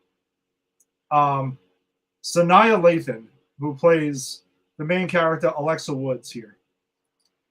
At the end of the film, she's running, and she's outrunning a freed queen alien because, you know, you have this whole process that has to happen every 100 years is that this same queen alien is frozen and then unfrozen every 100 years and has a birth thing to her where she just pops out egg after egg after egg, but she gets freed this time.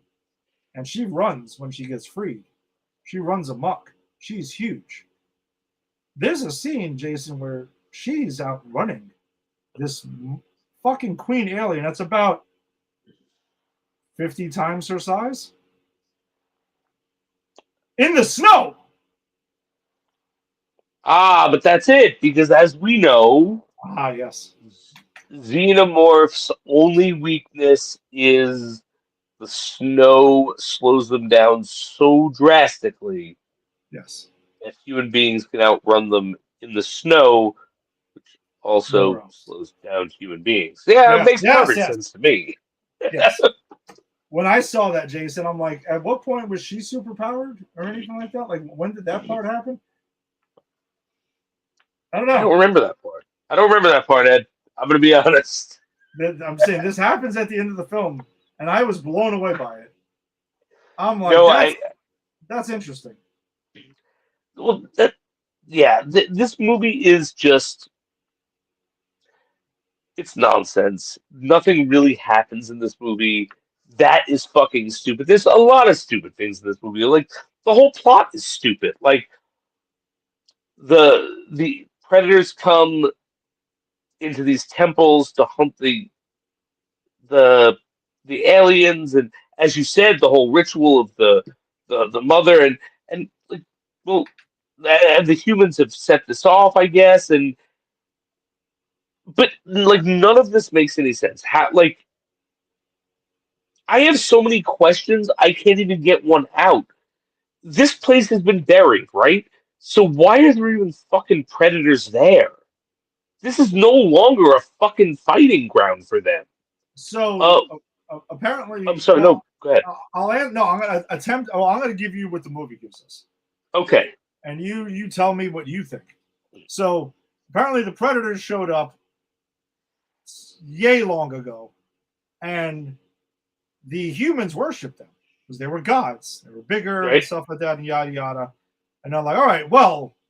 Yeah, no, I'm sorry. The Yautja, yes, the Yautja is like, listen, to worship us, we need sacrifices because that's how you're going to prove yourselves to us.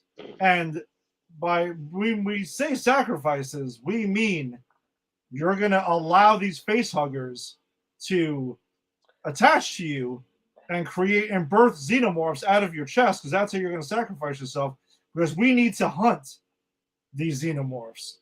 as part of a ritual that we kind of just do because of stuff and things that there's no explanation for. So that happens.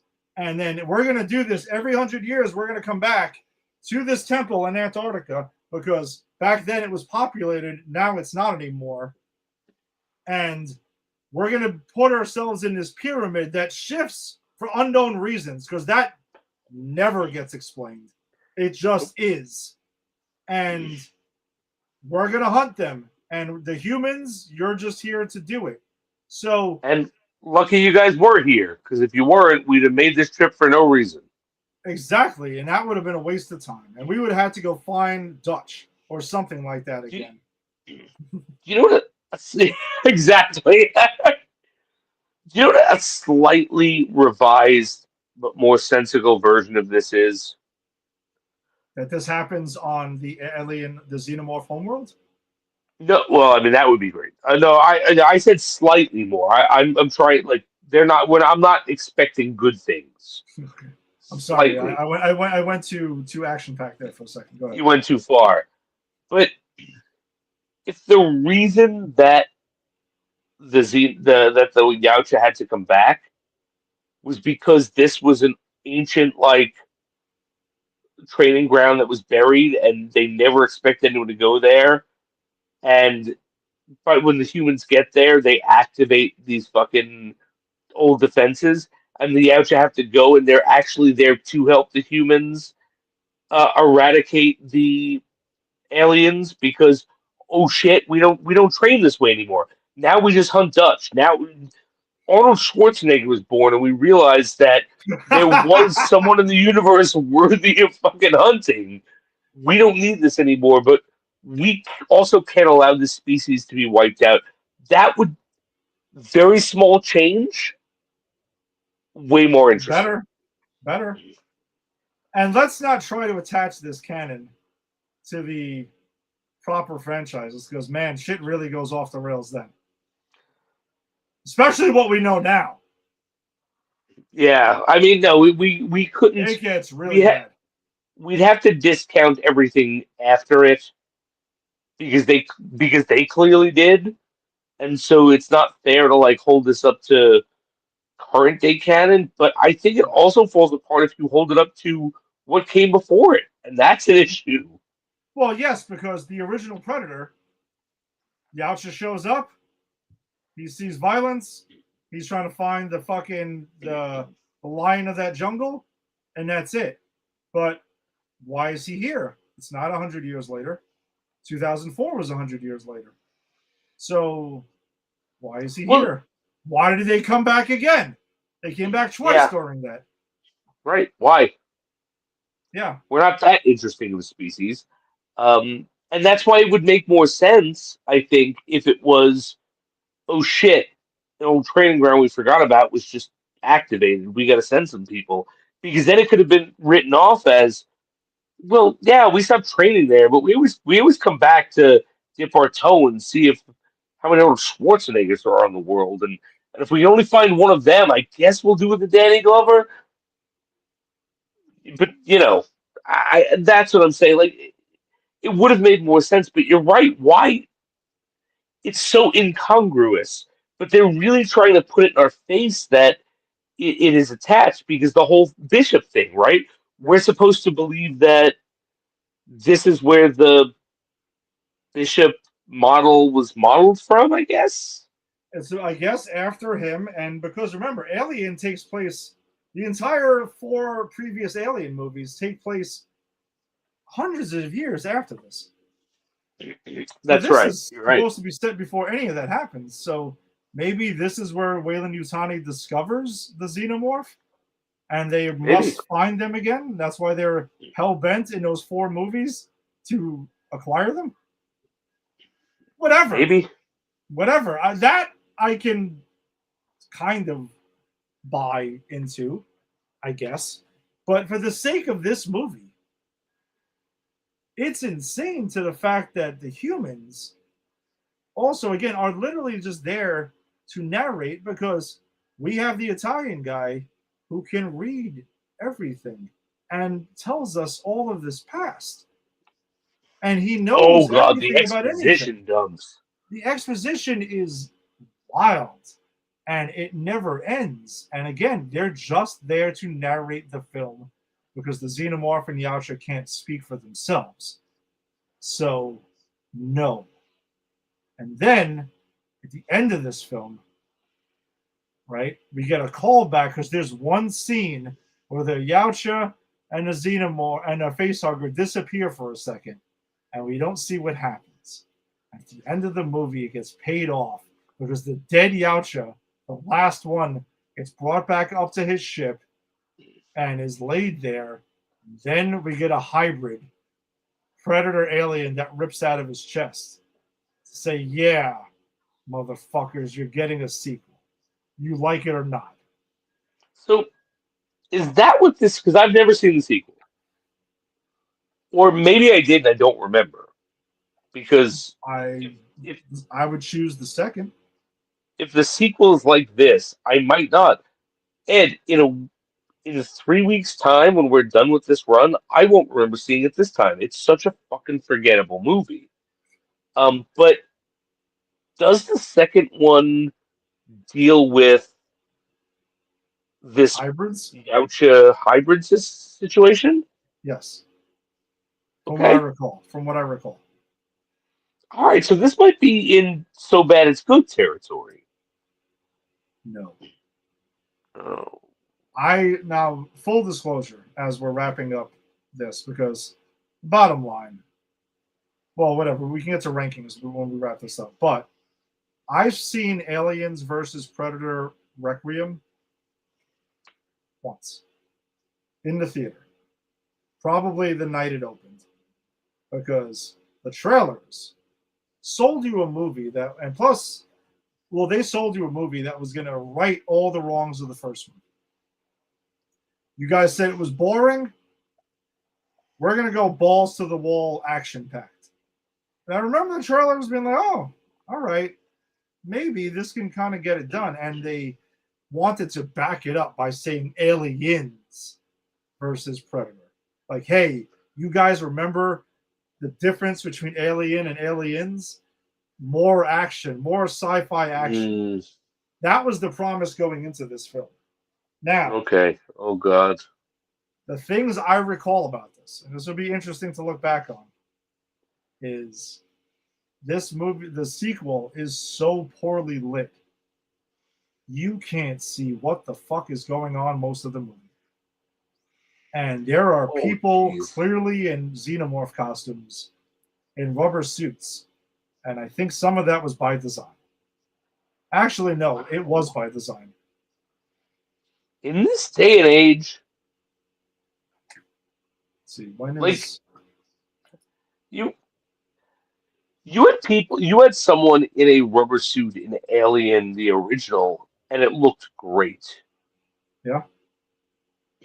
If you can make it look great in 1977, you're gonna lean into it now, and you can't make it look good. Get out of here! So this Get was out of here! AVPR, as it is referred to as well. Oh, Requiem, right? Yes, because it's Aliens versus Predator Requiem was 3 years later. So it didn't take that long to get this done. And I'm going to let you know, my friend, the Rotten Tomatoes score on this sequel that we're about to watch, which is only an hour and 34 minutes. All right, that's good. It's an hour and 34 minutes. Exactly. Silver linings. 12%. That's which one, critic or that's actually, let's take a look further into it, because that is just, this should be interesting.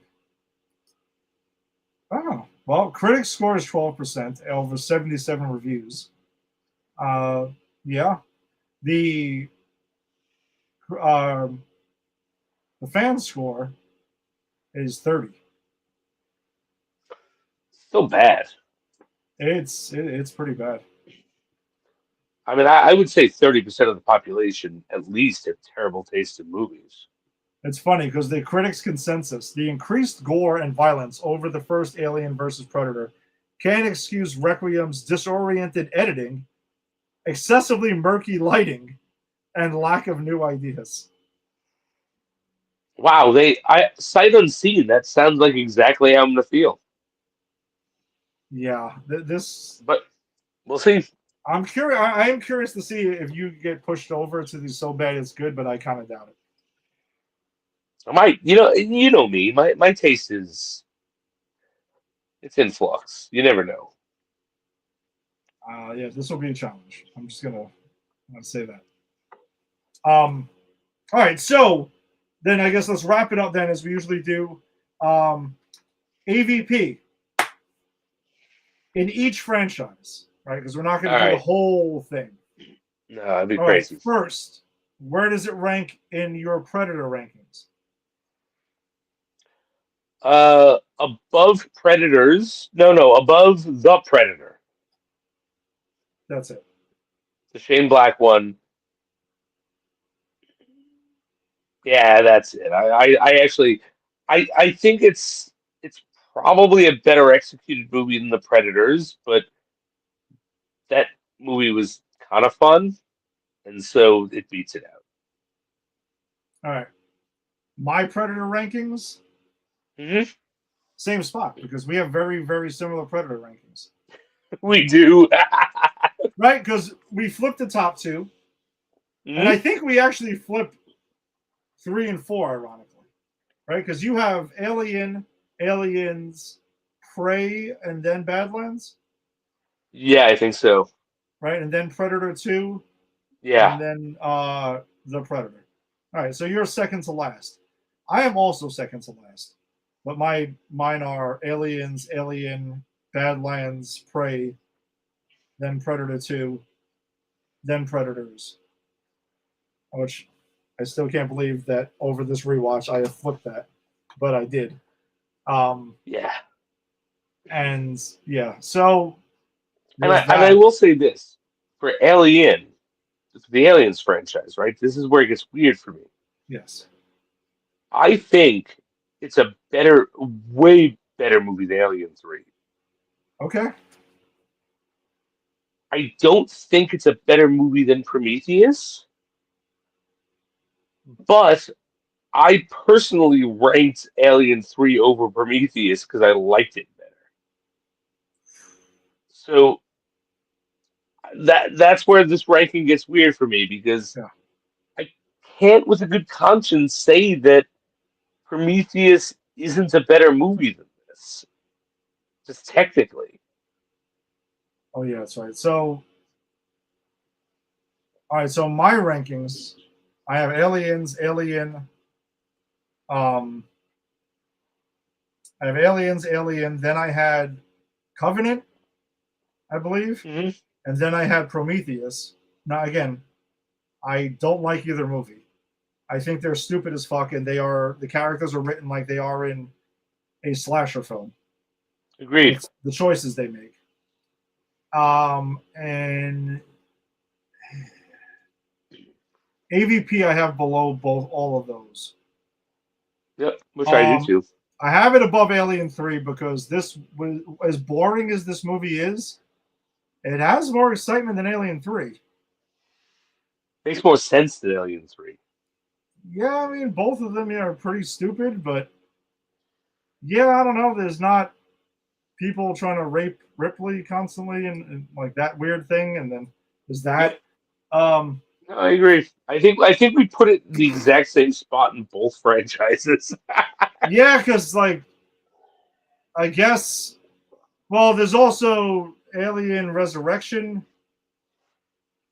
which yeah, I put Resurrection over this. yeah, because I'll say I never said Resurrection was boring. So I'll say Resurrection is above this because it's not boring, but it's still a stupid as fuck movie. No, it's very stupid, but it's a stupid fun movie. This is I'm sorry, stupid kind of boring movie. We also completely forgot. Number 3 on the Alien list is Romulus. Clearly. Oh, yeah, of course. Yes, yeah. that's not, yeah.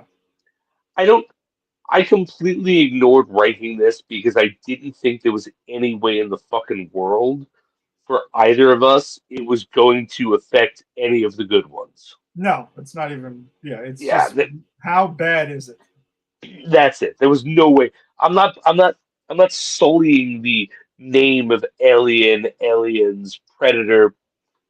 I'm going to even say Predator 2. Well, By you putting have it a in the soft same, spot for it. I do. By putting it in the same conversation as this movie. Yeah, I And would. you got I to would at least co-sign. give me that for No, Predator. I'll co-sign on that. I can Okay. get on that. As much as again, I'm not over the moon about Alien 2, but It yeah, no. it Nope. might not be great, but like when you get to a certain point, like when you get to this, when you get to the Predator, it gets that's the nexus we're talking about. Like this movie's not going to break top 5. This is a serviceably boring movie. Yeah, it was pretty bad. It took me a while to get to this, and the fact that I had to rent this movie after Oh, that being, sucks. You and had to pay I'm for it. gonna have to rent Requiem as well because somehow Well, they are not on Hulu anymore I don't or know. anywhere. They just Can I just lend you the DVD? I have them on DVD because I will buy anything on like physical media, especially if it's cheap enough. I don't. Can I help you not pay for this?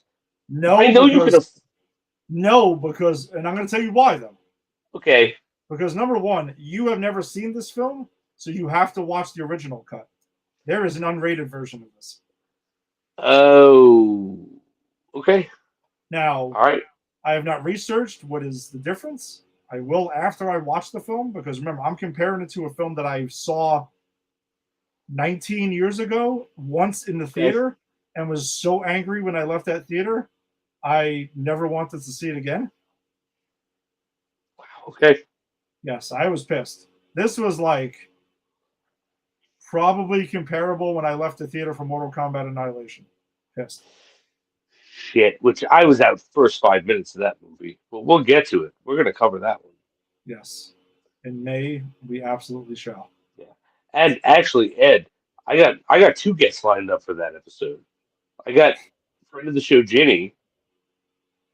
I got her twin sister, Sandy, who is hyper obsessed with that franchise. This is not this film. That film is not the time to be hyper obsessed with anything. And that's why we gotta have the Lola twins on here. Come on, we gotta have them on. No, I'm not saying that. Listen. There are a couple of people who have an open invitation to join us whenever they like. Ginny is absolutely one of them. I do not know her for sister, sure. but in ways I feel like I must have met her because she talks about her. And there's comments on Facebook where she's commented every time I post anything about Mortal Kombat 2.